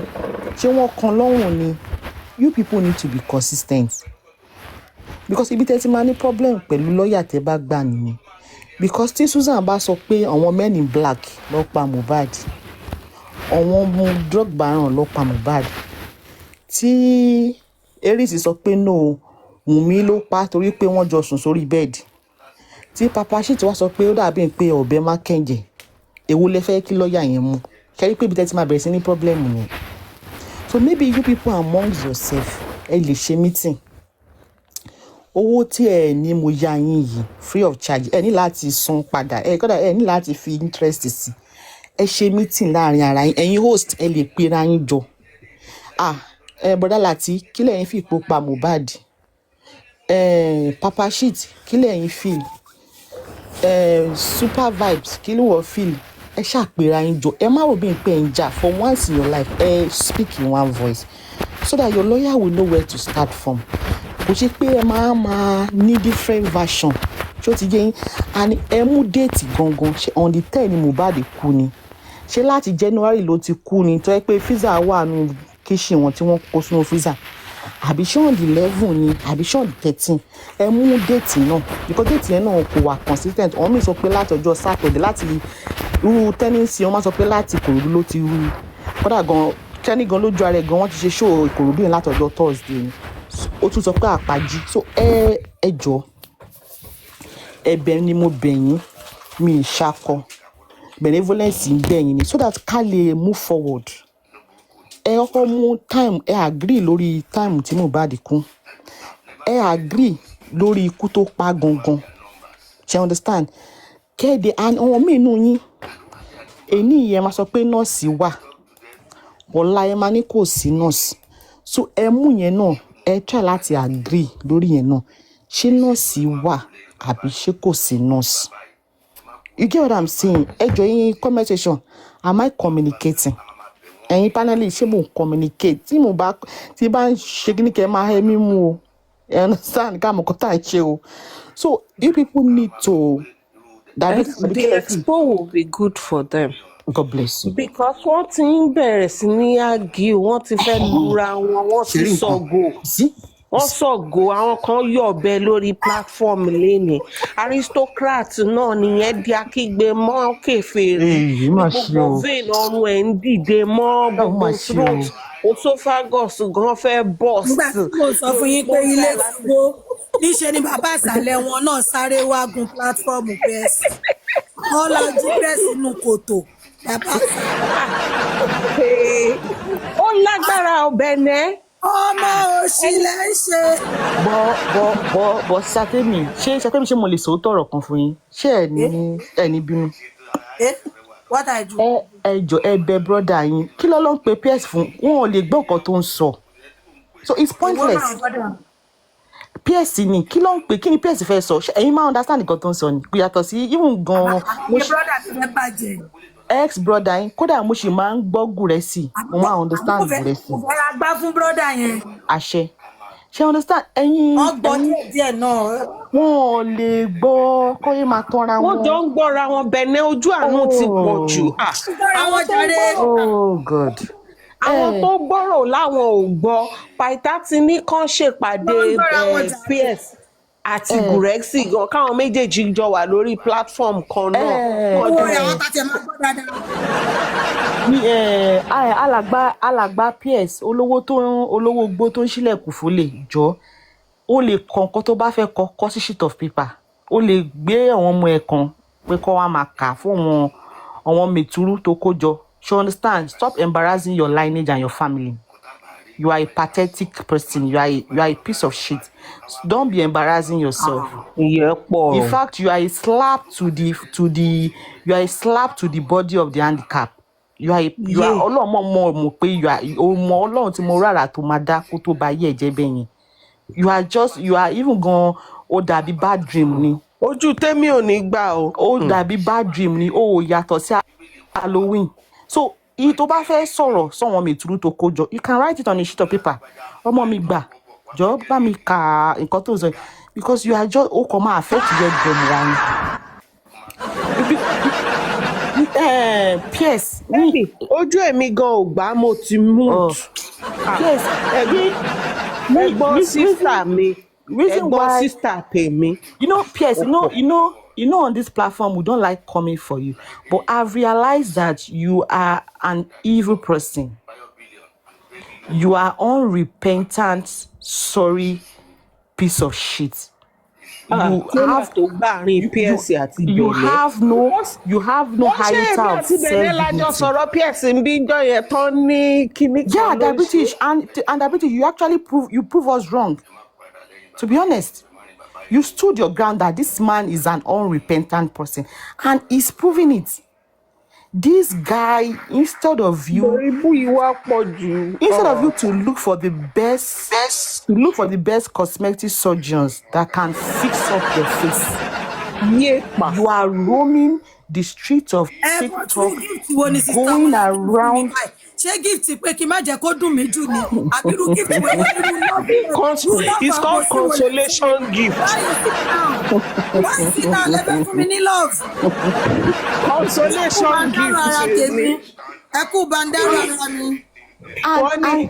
wọ́n ní mo mọ́ra tèmi. And the devil has a way of selecting his disciples. Ọlọ́run ti màrà tí ọba arọ́ máa dá ó ti màrà tí wọ́n pẹ́ẹ́sì máa dá if you people were even good to look at in the first place. Ó ti màrà lọ́wọ́ fi ṣe yín bẹ́ẹ̀ because you lè bu nínú kó tún bu níta. What is your relevance of your existence gangan PS? Ọládayọ̀, kí ni ìwúlò ẹ̀ gangan? O ò ṣe bẹ́ sódò kó bómi lọ. Because you are just a rag. You are just a nuisance. You are just somebody who has no direction, who has no future ambition. You yearn for attention, you yearn for acceptance. You are a pathetic person, a pitiful person. I feel sorry for you because you are nothing but a waste of space. I spit on you because you are a disgusting piece of crap. When last have you checked yourself in the mirror? My body shame me because you deserve it. Kò jẹ́ kó máa gbé láàrin àwọn èèyàn, ó jẹ́ kó wà láàrin àwọn ẹranko, kó máa dá màálù àbí kó máa dẹlẹ́dẹ̀ because you are not different from them. Shame on you. Àná olórí burúkú ààrẹ bó ṣe ń tẹ owó fún wọn náà, owó yẹn náà ni wọ́n fi ń slap ẹ̀. Tí wọ́n bá ti bí ìyá ẹ̀ dá PS Adédayọ̀, wá sí comment section kó wá máa defend ààrẹ bíbáyìí. Tó bá mọ̀ pé ìyá ẹ̀ ló bí ẹ. Èmi ò tiẹ̀ mọ bí téèyàn ti lówó tó dẹ̀ ìṣẹ̀lẹ̀ yàbá ìbẹ́ẹ̀. Tó bá ṣe pé money miss road gan ni, ṣó jẹ́ kírú ẹ níyàwó ńlé, ká lóbìnrin tó ń kìsì ẹ̀ gan. Tèmi, my chest is doing big. Ká lóbìnrin tó ń kìsì ẹ̀ gan, ó yàtọ̀ sí Frankenstein. Frankenstein gan bẹ́tẹ̀, I'm telling you. Wọ́n fẹ́ kó lọ wábì kan kó kú sí. You have all this money and you cannot fix your ugly face. You can't do anything to it. Wàá máa sọ̀rọ̀ bí ẹni tí gbogbo eyín ẹ̀ tó ti lọ. I'm gonna drag you. Débi pé Tóyìn bẹ̀nẹ̀ sọ́rí Tóyìn tún choose Ishi over PS pẹ̀lú gbogbo owó tí PS náà fún. Wọ́n tẹ́ pé kódà gan ó jẹ́ máa mú adatọ́ kí tó mú ẹ. Adatọ́ junkie tó ń sùn kiri máa mú kí tó mú ẹ. Because at least junkie you can still fix them up, but nothing is gonna fix your dark heart and your dark face. Nothing can fix it up. Ìwọ lórí burúkú tẹ́ pé áńgẹ́lì tó mú ẹ gan bóyá ọmọ tí yóò lọ́jọ́ yẹn ni àbí kò ríran. Àfìgbà tí oníbàmí fún ẹ PS Adédayọ̀. tó họ bódọ́dọ̀ Bẹ̀nẹ̀ that was standing for PS. Yeah, now I was even making an excuse for wetin your brother do wey reach like this? Ṣó ti ṣe nǹkan mi lè nìyí? He is actually the person that is sponsoring these people. If you don't have anything to do with your money, you can go and burn it. Kó dáná sun, kó fi ewé ẹ̀ kó fi ṣe nǹkan. Kó wá nǹkan ṣe sí life. Don't you have communities where you come from that need money, that you can look for one youth that you can empower? Ìwọ játijàti yìí. Ìwọ tó dàbí dustbin, ó dàbí ìgbàkólé, ó dàbí mop tó fi nu toilet. Go and sit your house and bury your head in shame. Because actually you don't even need to even show your face to the public. Gbogbo ara mi ló ń gbóná, gbogbo orí mi, gbogbo àwùjẹ mi.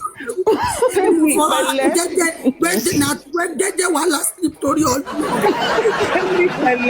Even my heart is doing bing on your behalf. Kódà gan ó jẹ́ àdúgbò tó bá ń gbé gan, ó jẹ́ kó gbé ojú ẹ lọ kó lọ jókòó city center ni kó máa ṣe trick and treat fún ẹ. Because wọ́n gangan ni walking Halloween. You bloody retard. Máa fún ẹ jẹ. And I'm just thinking like, kí on ṣàánú eléyìí now. This guy is a kò yàtọ̀ sí experiment. You say you should mute ó ló ti tó. Okay, so dúkìá tó bá sọ bẹ́ẹ̀. Máa continue lọ́la. Èmi ló ń bá wí. Tó bá ń dárò ara mi. Èmi tẹ fi pé tíyàn bá ń ṣe kíní ó dàbí tíyàn bá mú ekulé tíyàn wá fi ṣe experiment tí experiment yẹn wá gbóòrò. Àwọn arábí yóò dá gbogbo wọn lóró PS sínú PS you see. No, that British, to be honest, I've given this guy the longest rope. You know when you think, maybe he's just somebody who is being misdirected, who was misinformed, and he was just kidding. But when you realize that this guy is just a messed up guy, mentally he's messed up. David, you know ṣé this bí o song ṣé wey bí o dey ṣé come my bójú ẹ̀ ṣe mind run jọ now. yẹn ṣọ́pọ̀lọ́ ẹ̀ náà run jọ ni. Your worst enemy can be your best friend. Ìjọ yẹn ṣe ló dàbí the worst enemy face. Nísìnyí èmi ni best friend ní PS ó torí bẹ́ẹ̀ ti ṣá ọlọ́. Let's see. Aláwàláì. Please, don't see me as maybe body shaming. This guy deserves it. He deserves it. Ojú ẹ̀ ló run jọ ṣọ́pọ̀lọ́ ẹ̀ run jọ ni. Ó dẹ̀ bẹ̀ ìyàwó ẹ̀ kó jẹ́ òru kó fi kílò kó fi pa ẹ́ dànù náà. Àbí ṣé o mọ̀ pé àwọn ọmọ ẹ̀ gan they are not even proud of you. Talent tó ń lọ fún PT ẹ̀ wọ́n mú ẹ. Because go trauma ni ẹ tí ò bá rí ẹ gan yóò máa wà traumatizing ni. I can't imagine waking up to your face bá ní mo fẹ́ jẹ breakfast láàárọ̀. Swear I spit on you. Kó ṣì lọ. Look, one conversation life where if you don't have anything meaningful in your life, if you don't have anything working for your life, only parent now lọ sí Switzerland kó lọ sanwó kó lọ euthanize kó gbàbí kan lọ. Everybody, and we keep making an excuse for you that the accident Tony is having mental issue. If you're having mental problem, go and use your medication now.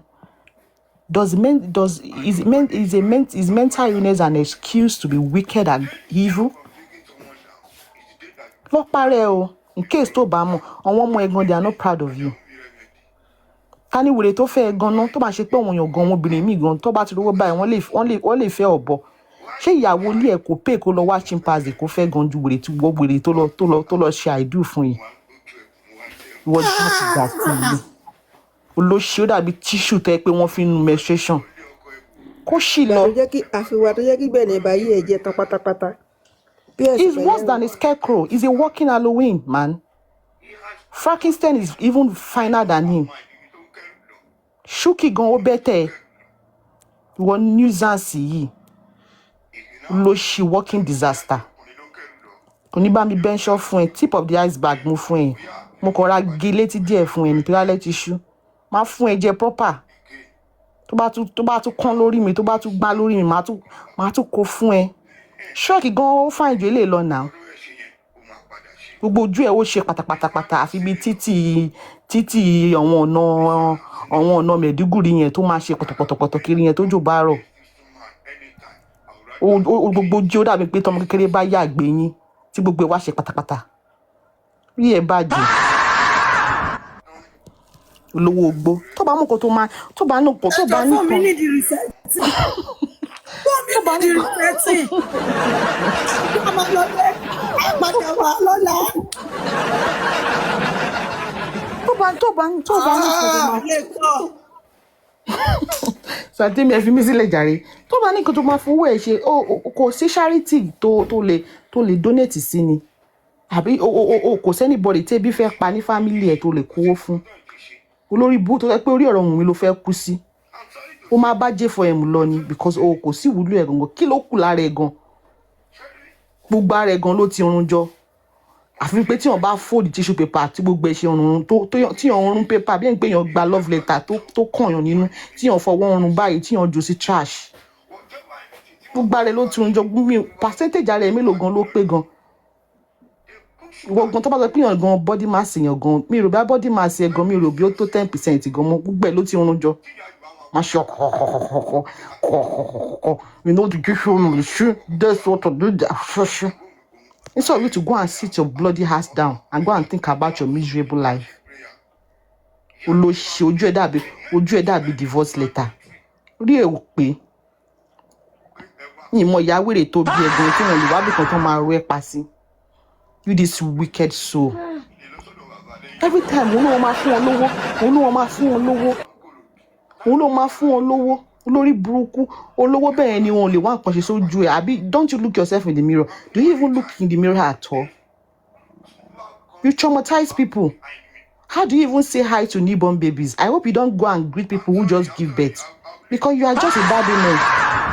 Kọ́mọdé má tẹ̀lé rí ẹ pé kí wọ́n ṣẹ́wọ́ sí ẹ gan ọmọ ẹ má bẹ̀rẹ̀ sí sunkún ni. Orí ò pé. Tó tó bá fi rẹ̀ síbi tó bá fi ọwọ́ síbi tó wo máa drag get to depression ṣùgbọ́n oògùn tó ń lò ó tó kírètì kan ni oògùn tó máa lo oògùn á tó gorodomu kan tẹ́kọ̀ wọ́n máa fi abọ́ bọ́kẹ́tì wọ́n máa fún ẹ mu ni ló sì jàtìjàtì lórí burúkú lójú dúdú Gúrẹ́sì gan bẹ́tà Gúrẹ́sì gan fẹ́ẹ́ fáìn ju ẹ gan lọ ló sì jàtìjàtì so bá ṣe ń bọ̀rọ̀ lọ jàre kó lórí burúkú ẹ̀ kó tó interrupt wa. ọ̀rọ̀ wọn ló tún kù pẹ̀pẹ̀ sí wetin we dey go house. No, this guy is doing too much. The last time we were like, no. This man last week or last 2 weeks wọ́n send recording kan sí òun àtọmọ wèrè aṣẹ́wó Dubai tó léwo lábẹ́ yẹn tó léwo ń kọ̀rọ̀ ìdí yẹn ọmọ táyé ẹ̀ bàjẹ́ sórí social network tí ò rà láàánú kan tó lè ṣíjú àánú wò ìyẹn gbé picture mi síbẹ̀ ó kọ RIP olórí burúkú man tó pèrè ní PS ó jẹ́ one comment section ó jẹ́ ń type inú ẹ̀ jẹ́ ń dùn wọ́n gbé mi òní bẹ́ńṣán fún ẹ bí bẹ́ẹ̀ ṣe sọ yẹn ọlọ́run. ẹ tẹ̀ wá ná kí ló Tell me abeg go sleep. This your voice. My voice kí ló dé ẹ̀jẹ̀ fi mílẹ̀ kí ló dé náà. But to be No, honest, you are stressing the voice too much. You are stressing it. but You that are stressing it. Go and relax. Relax. ìyàwó àti ìyálé ẹjọ́ ẹ fúnra yín lọ́rọ̀ sọ bí akẹ́ máa take one after the other tí ṣé ìta ni ìyálé báyìí ìta ni ìyàwó because àti ẹ̀mí ọjọ́ Patagoras kọ ọkọ̀ ìdágbùgbọ̀ èyí ni àti ẹ̀mí kankan. Kí ni gbogbo eléyìí báyìí náà bẹ̀rẹ̀? Abeg, who upset Bennett this evening? See, you see, I don't know. I don't like when people prove me wrong. It makes me look kind of stupid anyway.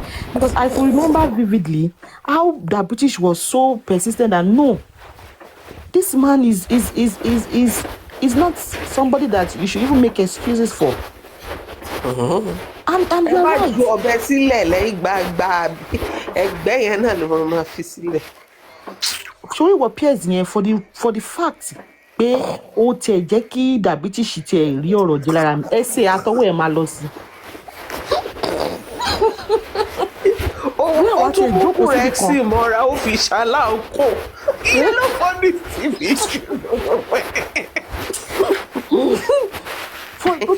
èmi àti mayor kọ́ ni àjọ stand jọ yẹn ó dàbí that would be the mayor and I ta sọ pé ṣẹ́ so that British that's where my anger is stemming from. Tẹ́ bá ń gbé kí ló ń ṣe mí tí mo fi ń bínú the fact pé ẹ prove me wrong yẹn ó piss me off. Ìwọ oníwà sílẹ̀. Olórí burúkú yìí dẹ̀ ló jẹ́ kí ẹ jèrè ọ̀rọ̀ báyìí ní ara mi lálẹ́. Ènìyàn burú ṣẹ́kùrẹ́ ò tí ì sinmi náà ni ó sì wà lórí ọ̀rọ̀ Pàìkà. Kí ni Mr. Pàìkà ṣe fún Gúrẹ́sì?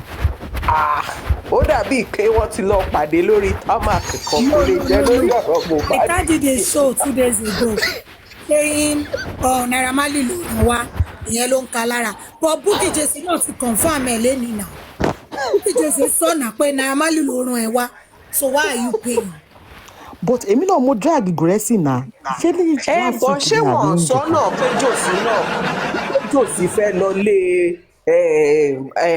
NM ipe wọ́n dẹ̀ ní Gúrẹ́sì ni kó tẹ̀lé ipe poor grass lóhùn á tẹ̀lé of course àmọ́ kán padà lọ now.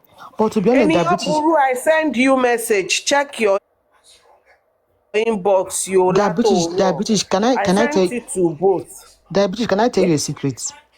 Ẹ̀yin tẹ́ wà ní ṣé mo lè sọ secret fún yín tí Gúrẹ́sì bá drag mi kó lè dùn mí you know why I can't even understand what he's saying. Ẹ̀mọ̀ pé tí wọ́n bá drag yàn that's why okay báwo ni èèyàn ṣe máa drag mi má ṣe máa béèrè lọ́wọ́ èèyàn tó wà lẹ́gbẹ̀ẹ́ mi pé jọ kí lẹ́ni yẹn sọ how would I even be able to respond? Ibi tí mo ti ń béèrè lọ́wọ́ èèyàn pé kí lẹ́ ń sọ ó ti sọ̀rọ̀ lọ ó lè sọ̀rọ̀ 1 hour I'm still trying to catch up pé kí ló jà láti sọ so Gúrẹ́sì lẹ́nu láti fi drag èèyàn it's just laughable to be honest Mr. Patagoras tó bá náà wọ́n bu ẹ̀ ń ṣe bí pé ó kàn fẹ́ fọwọ́ àgbà wọ́n fẹ́ fi gbá ẹ lójú ni because you are an handicap. Kí ló fẹ́ sọ? I don't know. Àbẹ́yìn orí kan tí mò ń rí ni. Grace on my drive okay tabanika shame Grace sin start Cindy nìkan ló understand ẹ àti sister Temi àṣé ojoojúmọ́ làwọn máa pe sister Cindy pé kó wá máa interpret fún wa ni we are just being unfair to her we will now okay wàá drag wọn sí fún 30 minutes amani sister Cindy ẹjọ interpret kó tó catch up gbọ́n ti sọ̀rọ̀ 2 hours it's unfair to us on this part so Grace má bínú we are not going to respond to you because we don't understand you man you don't understand what you are saying. I understand. But yeah, maybe one day, maybe by miracle or by science, they'll be able to reconstruct your mouth and you can speak properly. Probably, Mr. Patagoras will respond to you. That comes my way. Kí sir? I don't know. Tell me about. You won't understand it. I don't understand him. I don't understand Pierce. I don't understand what they say. And I'm not being petty here. I don't understand. Sister Cindy ló máa ń sọ explain fún wa gbà mí pé nǹkan tó sọ lélẹ́yìí láì pé sister Dúkìá náà máa understand it. Me, I don't understand it. Ẹ̀nẹ̀gbà tí mo mọ̀ pé eegun rẹ̀ ti bàjẹ́ nígbà tó ń sọ gbàgbà. Ó ṣe gbàgbà ló ń pè bàbá náà ń pè jọ kò ṣe gbàgbà. In fact, the PRO was saying she couldn't understand what Grace was saying. The day Grace went to her platform, she couldn't understand it. That was Gracie repeated himself more than 3 times. And the PRO could not even pick what he was saying. And Gracie felt maybe she tried to dismiss him. But it's just the truth. Not everybody has inner ears to understand what the spirit is saying. My joy is in when someone is happy. Is happy. I don't know. Sister Dukia, Sister Cindy, I don't know. Maybe you have a magical power. Me, I don't get it. I'm not being petty here, Gracie. Man, I'm feel boy. Amy, you understand? But if I know drag or gaming, how can I speak for my balash very alone? Because how can we catch up? What is sorrow? What was yeah, the PR had to drop him that day because she couldn't even understand. She won't be done. Ẹ jẹ́ kí n play nǹkan tí Bukky sọ kẹwàá wò sí nǹkan tí Mr. Paita sọ torí wèrè ó ń pariwo Patagoras olóṣì. Sister Temi ẹ̀sọ́ bó ṣe máa ń sọ yẹn Patagoras ẹ̀sọ́ bó ṣe máa ń mú Patagoras ẹ̀tọ́ lè kàn sí. Patagoras. Gracie tún wá fún Pierce. Orúkọ ọkọ jẹ́ forúkọ ọkọ mi kò tí ẹ jẹ́ kórúkọ yẹn look sexy lójú olóṣì. Ó dàbí pé èmi lọ́jọ́ ìyá Pierce o Gracie náà tún wá fún Pierce wàhálà.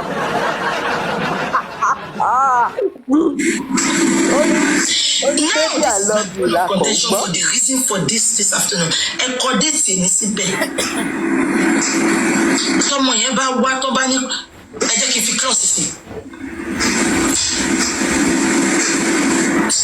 With VDM. Berekete might not want to get involved because he's a man of integrity. What that man of back way Berekete don't get involved. Bí Oríyọmí náà lè bá wa wá DNA but because wọ́n ti threaten Oríyọmí láti bẹ̀rẹ̀ Oríyọmí ò ní get involved. If that DNA is not handled by VDM, ẹ bá wọn nonsense thinkers kan lọ́nà handle ẹ̀ ìrọ̀lẹ́ máa bá bẹ̀ torí gbogbo wọn gan olè ni wọ́n olè. Gracie how market ọ̀nà ara ń ta ẹ́ pé rich Gracie ti já ẹlẹ́yìn bàbá ó máa sun kúkú ní Gracie olè ní ẹ́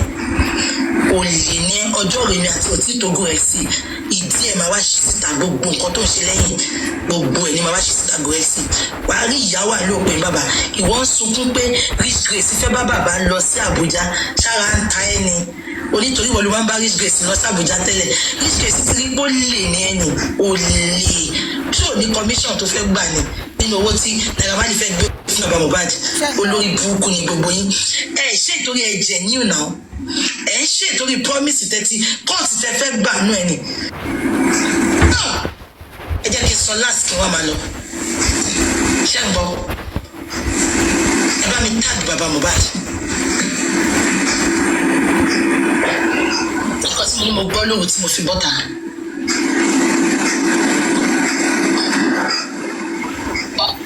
Ẹ máa gba justice yẹn but Ọlọ́run ló máa fún yín ní justice yẹn you will get the justice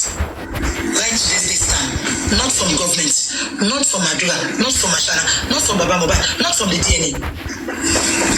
Ọlọ́run ló máa fún yín ní justice yẹn. Náà wá jẹ́ kó yé mi pé ìdájọ́ justice tóun bá máa bẹ̀rẹ̀ inú ilé Mohbad ló máa ti bẹ̀rẹ̀. Ṣé gbọ́ mi ṣá? Gbogbo àwọn tó mọ̀ nípa justice tó fọwọ́ bò ó, tó waste time public, tó gba owó public, tó fi ṣèyí tó wù wọ́n. Ìdájọ́ yẹn inú ìdílé Mohbad ló máa ti bẹ̀rẹ̀. Ẹ kọ déètì ẹni sílẹ̀. Ẹ bá mi kọ́. Tí ò bá ṣẹlẹ̀, ẹ máa ṣe ṣó fún mi. Ọlọ́run ò ní wo ṣe fẹ́ anybody.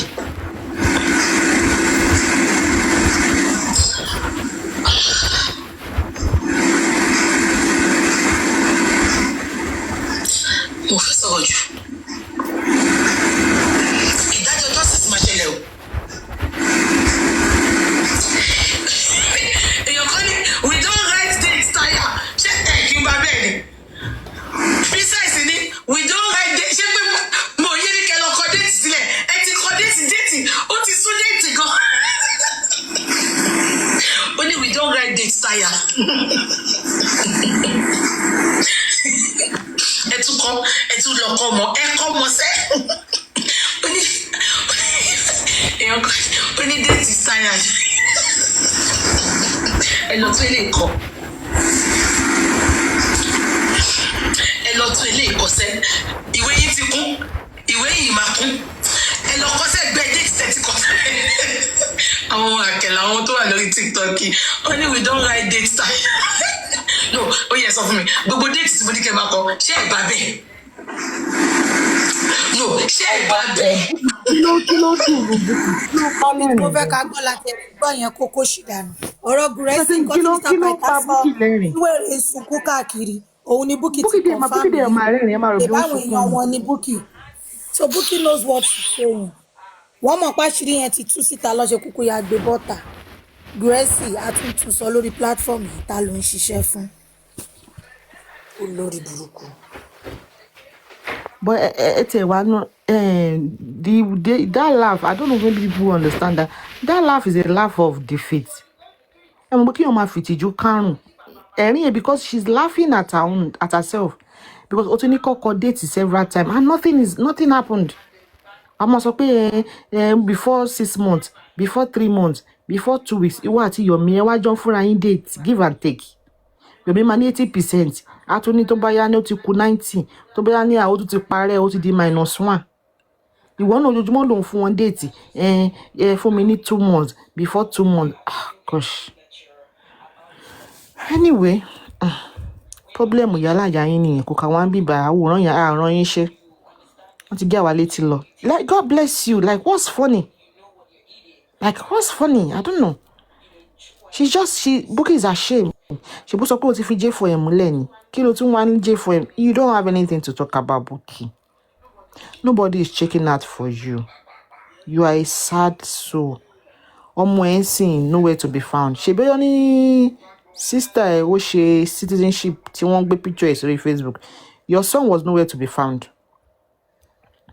Ọmọ sister Israel nìkan àbí kí ló ń pè yẹn nìkan ló wà ńbẹ̀. Ibo ni ọmọ yẹn wà gbémi lékè gbémi dẹ́wọ̀n. We couldn't even see the boy. So it shows that maybe the boy is in a mental facility. Àbí kó jẹ́ pé ọmọ yẹn kò bẹ́ẹ̀ sọ̀rọ̀ mọ́. Wọ́n ti cut her off. Because why would your sister a day like that and your son is nowhere to be found? You are celebrating the child of your own sister. Ọmọ tiẹ̀ ó ti báyé lọ. Oh, dẹ̀ fi pé ọ̀rọ̀ ẹ ó tó ẹkún ojú ẹkún lọ, you are laughing. Kí ló ń dùn ní ẹlẹ́wọ̀n Bukky tó wá gbé sọ́wọ́? What are you laughing about? You are laughing at the sorry state of your life. Ẹ̀rín depression. Ó ga o. Ó tẹ̀ yà mí lẹ́nu ó fọwọ́ gbáyà this time around. I saw day for Shidi Roya. Maybe na there they give her injection. Owó tí ẹ kò fọwọ́ gbáyà this time around. Akéde mò ń fọwọ́ gbá yìí. Àyà mo fọwọ́ gbá. Tọ́lọ́run bá wà lókè. Kìíní kan calling the name of God in vain. Ó ní ojú ìmọ̀lẹ́ òkú òní ọtí. o ti fi J4M múlẹ̀, you will not talk about J4M again. Wọ́kọ́ lọ like a child that is throwing tantrum, thinking maybe Joseph Aloba will call you to beg you, will come online to roll on the floor for you. But Joseph said, fuck you.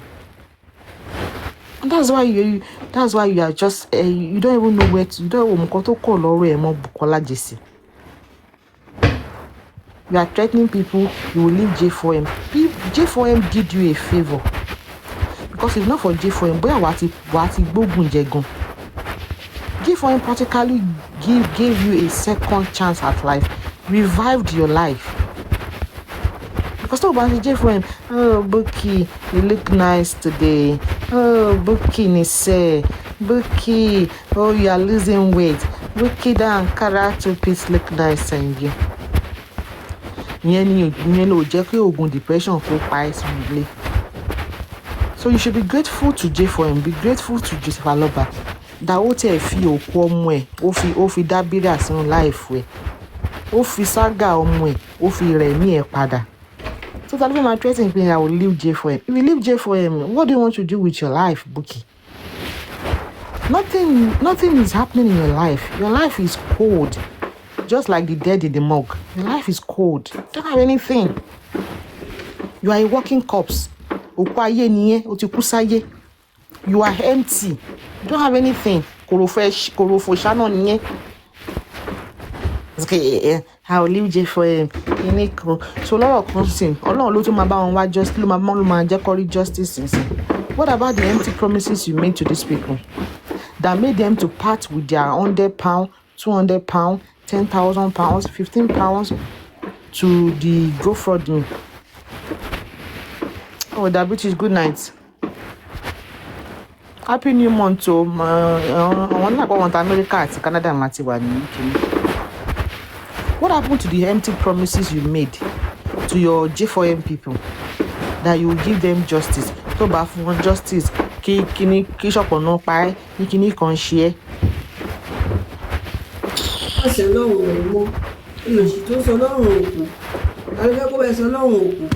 Ẹ tiẹ̀ wá lọ ṣé Christmas ti dé ni tọ́wọ̀n yàn kàn yín bàǹgà kiri báyìí.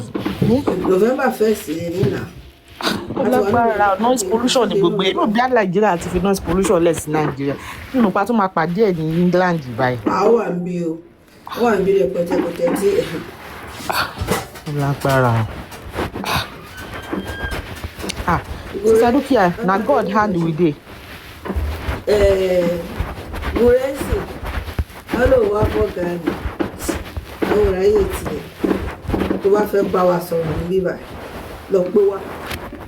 Kọ́kọ́ lọ wà òkè. Kó lè sọ̀rọ̀ dáadáa bá a ṣe ń sọ̀rọ̀ kó clear. Kó má jẹ́ ẹ̀rẹ́ what is your office are looking for? No. I won't bá disabled sọ̀rọ̀. Lọ́kọ́kọ́ lọ tọ́jú ara ẹ̀ náà kó wà òkè kó wà pé wọ́n dẹ̀ tún lè ṣojú ẹ̀kọ́ tó fẹ́ tó yíyàn. Ó ti ṣe dáadáa. Then òótọ́ abẹ́ sọ̀rọ̀. Ó lò ìṣì. Àṣírí yín ti tú ẹ wá ń kékeré. Ẹ ní nísìnyí. Salute ẹ jẹ́ tẹ̀ pa yín lẹ́rìn. Ẹ mọ̀ pé mi ti mọ̀ pé ní Halloween torí èmi I don't celebrate it anyway. Ọmọ mi dẹ̀ ti máa wà lọ́rùn mi wọ́n fẹ́ Halloween. Èmi ò tiẹ̀ wọ́n mọ́ bá wọn ṣe lọ́wọ́ tẹ̀rín gbẹ̀lì mi lé mi. Tíríkìtì ọmọ ọmọdé ẹ̀dẹ̀ mọ̀ pé àwọn ọmọ kékeré ìgbà tẹ́ àlẹ́mí ò dẹ̀ mọ̀ pé wọ́n máa ń gbé sweet síwájú ilé àwọn ọmọ kékeré ọba ṣàn lọ wọ́n ní that woman is stingy. Mo ṣe sáré lọ sí ṣọ́ọ̀bù Tesco ní ẹgbẹ̀lé tí mo lọ ṣá sweet jọ tí mo gbé síwájú ilé. Kí ni wàhálà Halloween? Tí wọ́n pọ̀ ọmọ òyìnbó yẹn ò ní fíútà lẹ́nu wọ́n máa lọ sọ láàrin ara wọn ni wọ́n máa máàkì lé mi ni bí n kọjá gan wọ́n máa fojú ẹgbẹ́ wò mí ni torí mi ò ń celebrate ẹ̀. Ìgbà tí mo ní mi ní sweet ẹ̀dẹ̀ wá lọ́n ọmọ yẹn wọ̀n pé mò ń gbọ́ wọn dáhùn máa stingy kí ni gbogbo pàlàpàlà ìbáyìí èèyàn ṣe ẹ̀dí bá mi ṣe justice báyìí justice for Halloween torí èmi ò ṣe Halloween. Libet, why is shaking? Libet, you didn't tell me that I was supposed to put sweet in front of the house. Àná àwọn èèyàn ti ń gbọ́ lórí platform tèmi àti tèmi ń fà. Wọ́n disturb mi rí kọ̀ọ̀dà kan ti gbọ́n. Àgbà bá ní àwọn ọ̀rẹ́ òun fẹ́ wá pé òun o àwọn jọ fẹ́ lọ káàkiri káwọn mú ní ó fẹ́ lọ tọrọ chocolate kiri. Irọ́. Even ìyá wọn tẹ̀lé wọn àti bàbá wọn tẹ̀lé wọn. Ó láwọn ọ̀rẹ́ òun lọ kíníkan bí ìyá bá dùn. Kí tó bá ti dèmí ọmọ ó wá ní kí n wá wà wọn, mo ní kó jẹ́ kí n rá àwọn ọ̀rẹ́ tó fẹ́ wá pè lọ́nà. Mo ní because àwọn náà máa mú nínú lọ́dẹ̀ máa mú padà fún mi. Torí kò dábọ̀ torí. No, Satimi ilé máa mú wọn kiri o, you can't leave them on their own. Ẹ mú wọn kiri. Lọ máa tọrọ chocolate, ẹ máa mú wọn kiri. Satimi, èmi gan máa ṣe next because ọmọ mi feel all too well behind. Satimi, when you are in Rome, you behave like a romance. Ó máa Roma kọ́, Romeo ni. She does that. Ni wọ́n máa lọ wájú lé kiri pé fún mi chocolate. Láì ẹ má máa jẹ́ sọ̀rọ̀ burúkú sí yín. Okay, Saki, I need to turn our front light off. Me too, my back was off now. Mo ti gbé bóyá dé láti school mo ti gba charge phone tó ti full dáadáa. Ó ti gbàgbé nsìn pé òun lọ fún three call. Okay, babies of life, do you put sweet in front of your house? No, because they will knock. Àwọn tí wá knock so mo kàn gbé fún grandma pé ẹ ṣáà máa bá wọn bù sínú abọ́ tán bá ti. No, Satimi, ẹ̀yin ò bá ti sọ fún wa náà. Èmi mọ̀ pé èèyàn máa ra sweet sílé. Ẹgbà yá sí ẹ̀lẹ́ mímọ́. Yá sí ẹ̀lẹ́ mímọ́ ọmọ o. Iṣẹ́ mo bẹ̀rẹ̀ sí lọ kó gbójú ìsàn àwọn ọmọ mi ni mo fi ṣe kinní last year. Please, jọ̀ọ́. Sáré lọ ra big. Ẹ̀yin pioneer tẹ wá lóyìnbó ṣáájú àwa báyìí. Ẹ máa fún wa ní heads up. If they are celebrating things like this, Emma, but you get 2 minutes, 5 minutes, Emma, for any pep talk so that we can prep ourselves, so that we will not look like as if you get. Anything mo sáré lọ sí Tesco ni. Àwọn ọmọ yẹn gan kó tó di pé mo kó sweet wá gan ọmọ yẹn gan time ti lọ. Wọ́n ti ẹ̀yà ọ̀dọ̀ mi mọ́ torí wọ́n ti sọ fún ara wọn. Bí ti ẹ̀gbọ́n mo kó wọlé ni. Má yà lé yẹn wọn. Sister Kira, my light was off. They still come. Although I have a camera in front of the house, so if you walk past, my flash. Behind the lower attractive one, I don't know. And I mean, at Liberty there just Liberty didn't tell me that I was supposed to put sweets. Just told me about the kids dressing up. He never told me I was supposed to put sweets in a bowl or something and put in front of the house. And I've been living in England for almost more than 3 years. This is the first time. Joe, any power here.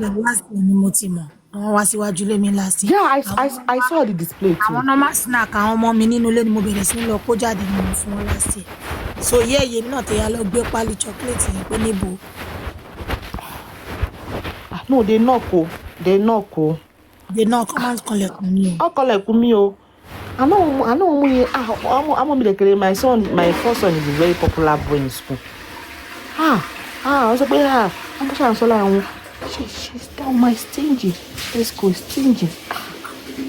But I love best sweet to us. Satimi, who are you doing more? Moko so to your law. Any pioneer, but any Canada, America, and UK.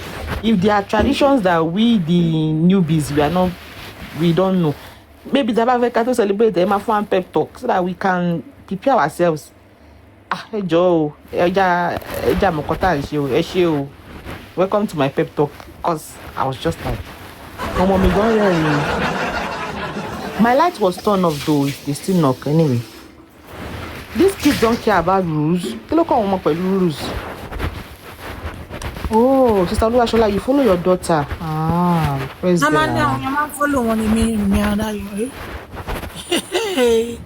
Yeah, let me go.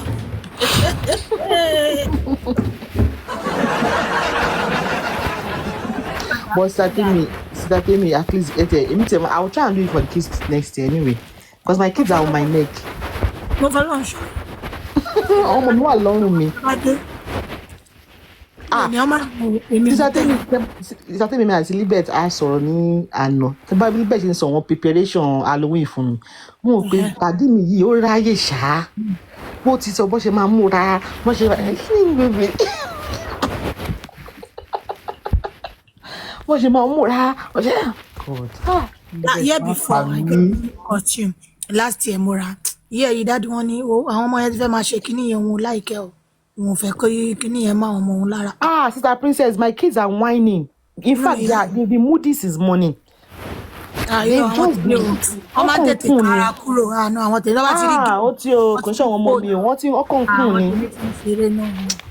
Boy, me can we look away. Èmi kẹ̀ mo ya look away.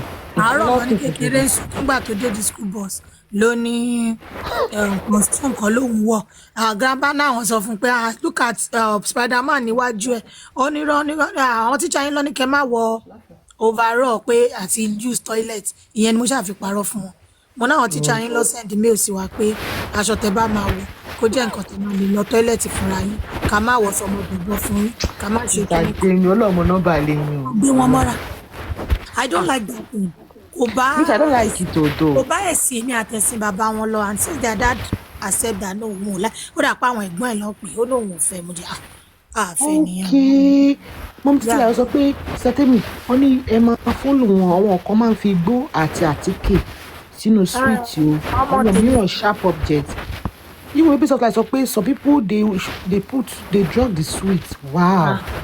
ẹ gbọ́ jeez. ọ̀rọ̀ dáradára. ẹ jẹ́ kó jókòó sílé bẹ́ẹ̀ kọ́ máa wọ aṣọ yẹn máa wà wájú ilé máa jó.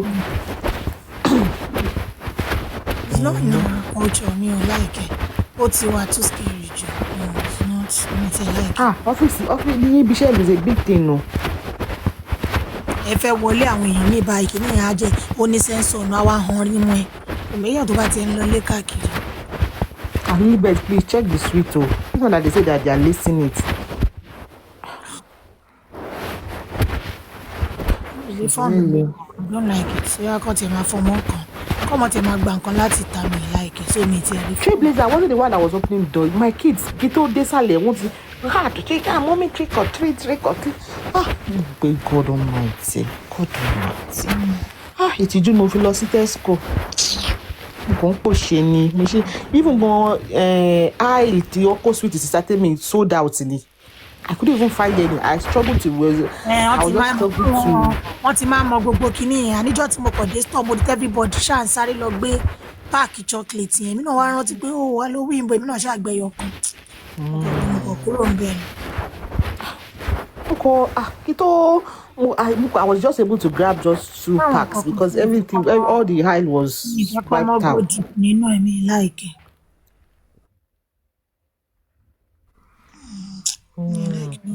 In fact, UK ò tẹ́ ń go extreme. You need to go to America. You will see some decoration. Canada ń bí báyìí wọ́n jẹ́ ìmú ọwọ́ tẹ́jẹ̀ wà ń bẹ wọ́n jẹ́ so mọ́ gbogbo ara mọ́tò. mo rí lórí kíní náà mo rẹ́rìn kí lè lè báyìí mo rí lórí profile yìí pé kíní pálapàla yìí báyìí.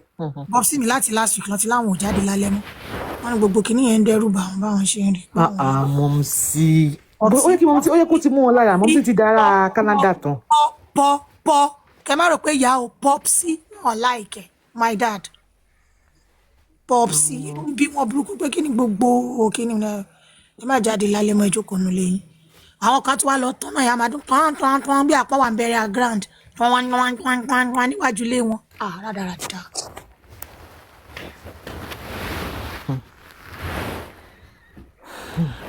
ìṣúwẹ̀lẹ̀ ọlọ́run ṣàánú wa lóyìnbó ìgbọ̀n tradition tó máa ń ṣe yìí ó gẹ̀ta sí ibi ìjàre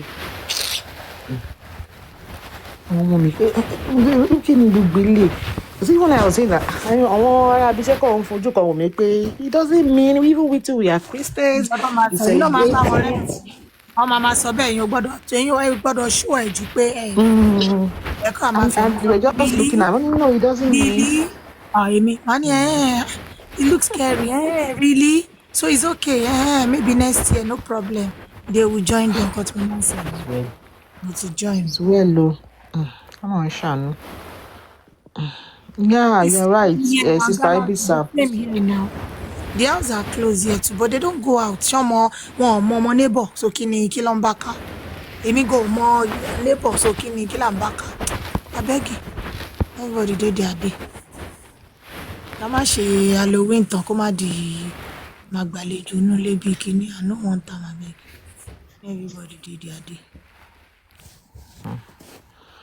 Tọ́ba ti aláwọ̀ ilé ìsìn. Mi ìfẹ́ this thing kankan ni mi ìfẹ́ fọmọ mi òun ní sleep out. So mo jẹ́ fi pé tó bá ti ń ṣe gbogbo my friend are coming to call me yìí wọ́n máa wọnú sleep out lọ díẹ̀díẹ̀. Ó ṣe dé báyìí mo charge fóònù yẹn ó fúlù pa. Hey my baby látẹ̀kan yẹn kò rántí ilẹ̀ lọ. Ọlọ́run máa jẹ sleep out. Ọlọ́run máa jẹ. sleep out. God forbid. That's the last thing. See everything. Sleep out and never. And I want to share money one. Be only 7 life. Emi o let me. Even when I was in Nigeria, my kids, they don't sleep in people's house. I don't allow it because money trust issue. My mom getting close to my kids, Canada yìí ni. Lẹ́yìn tó bá ti wá bá mi tọ́jú wọn ní kékeré, wọn ò lọ ṣọlúdé lẹ́nìwẹ̀ rí. Bá ṣe láti ilẹ̀ till date, àwọn ọmọ mi ò lọ sẹ́nìwẹ̀ lọ ṣe 1 week holiday, weekend níbì kan. Ìgbà tẹ́gbọ́n mi wá sí Ìbàdàn wá kó wọn, ó lóun fẹ́ kó wọn lọ beach. Saturday ni mo ti lè jẹ́ bá mi fa àwọn ọmọ yẹn lé mọ́tò kan máa padà bọ̀. Àárọ̀ Sunday mo ṣe ń jí báyìí wọ́n jí kanlẹ̀kùn lé mi ni. Báwọn ọmọ mi ṣe ń sunkún lọ́la wa náà èmi àti bàbá wọn náà ká gbọ́gbọ́ lé pé kọ́ bá wa kó àwọn ọmọ yìí. That's my mom's place. Nígbà ó kọ́ máwọn ọmọ mi Canada yìí ni wọ́n ń lọ. Gbogbo àwọn ẹ̀gbọ́n mi bá wà ń bẹ̀ bá máa pè wọ́n fídíò call ni. Làjọ máa ṣe bẹ́ẹ̀ the same thing pẹ̀lú ọ̀dọ̀ dáàdi wọn náà. Wọ́n ń lọ. But Satebi, do people still do that sleepover? I don't think they do it again. I don't know. Èèyàn tó bá lọ́rẹ̀ẹ́ ló mọ̀. Bá lọ́rẹ̀ẹ́ tọ́mọ ẹ̀ sùn. There might be any comment section. Do people still do it? Because I don't think it's common like before. Go popular. I don't think people, be on your shit, man, Shesha. Because I want to share sleepover and try you because everyone ba me because I do ẹ̀wọ̀n mi nílé wọn pẹ́ẹ̀tì wọn ejò ní pẹ́ẹ̀tì wọn àwọn míì wà kí bàbá máa bọ́ ọmọ sùn is a norm. Tẹ bá rí òbí àwọn dúdú ya wèrè òyìnbó ya wèrè ju dúdú lọ o. The level of abuse tó ń ṣẹlẹ̀ ní àwọn white homes statemi tí ẹ bá gbọ́. You know, I've worked as a key worker for children. I still work as a key worker. Like, the things are here. And black parents, you guys need to applaud yourself. You guys are doing well. We boy are with you.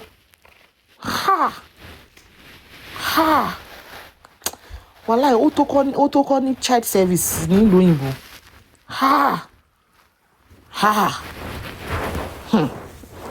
Cotton shade. Sísè tẹ́mi àwọn nǹkan tẹ́yìn máa ní kílò eléyìí kò dáa òyìnbó àwọn orí nǹkan tó bá dínú ẹ o the things they do.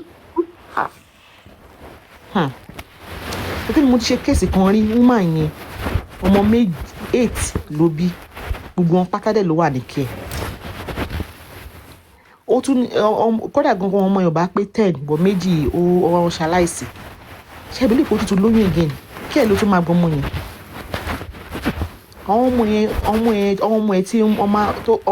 ọmọ tó bí gbogbo wọn máa ń bá mu sìgá ni from the age of 10. Òyìnbó ya wèrè o. Ẹ̀yin black parents, kudos to you people because if you work in the child care system, the level of neglect, the level of kini in white homes, you will be marveled. What's that green, no man? Ọmọ mi wà wọ́n jẹ home cook meal we started me pack food ló máa ń jẹ. No ọmọ kan pé kíyàn ṣe oúnjẹ from scratch they don't know. This is well.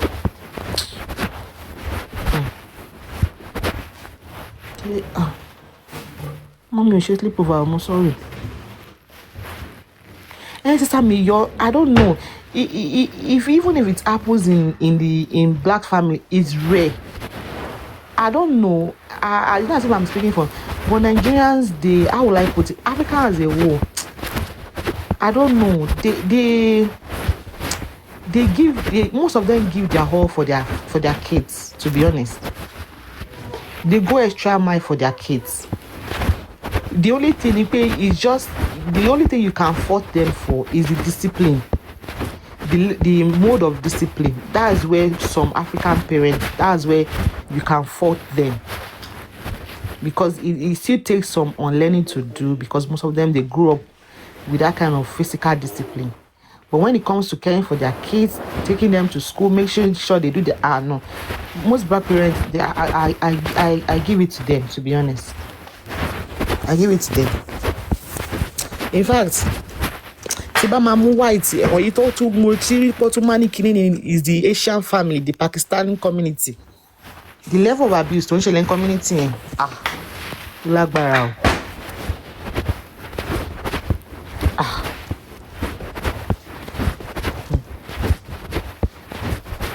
Nǹkan mi tó máa ṣe máa, why would you a parent even do this? Like ẹ máa lọ sínú ilé mi ọ̀wọ́n mi báyìí ó máa wà filthy ni. From the doorstep tó máa fi everywhere máa rùn fútọ̀ ni. Ìwọ tó lè tọ́jú ọmọ wa tó ní òun sin ajá òun sin ológbò. Ìtọ̀ ajá máa rùn Jesus, this is raw.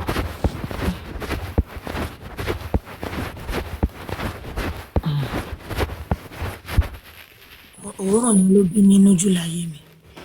Even táwọn ọmọ wọn bá rìn ní títì, aṣọ wọn máa ń rùn nínú ilé wọn. Ibẹ̀ ṣáájú. Ẹ máa rí àwọn àgbàlagbà sísá tèmi tó máa múra tó máa fine. Èyí ẹ̀dẹ̀ tí máa decay. Mo gbé o. Mo ti gbọ́.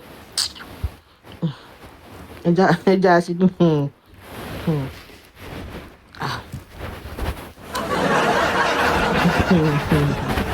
As in fine girl tó máa rí tó máa mú ọmọ ṣe makeup tó máa ṣí ẹnu ẹ̀ báyìí.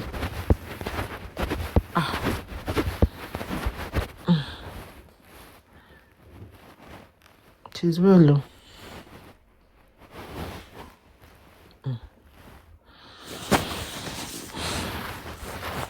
Pé kí ló wò títí téyàn fi decay báyìí? Kí ló wò ṣé bí àsìgá tó dẹ̀ máa ń mu ní ṣá? Wọ́n gbà mí. Ó máa ń bẹ yín jẹ́. And when you start smoking from a very young age, yóò máa affect it. It will affect your dental whatever. Yes, tell me, you're normally you don't expect what is happening in your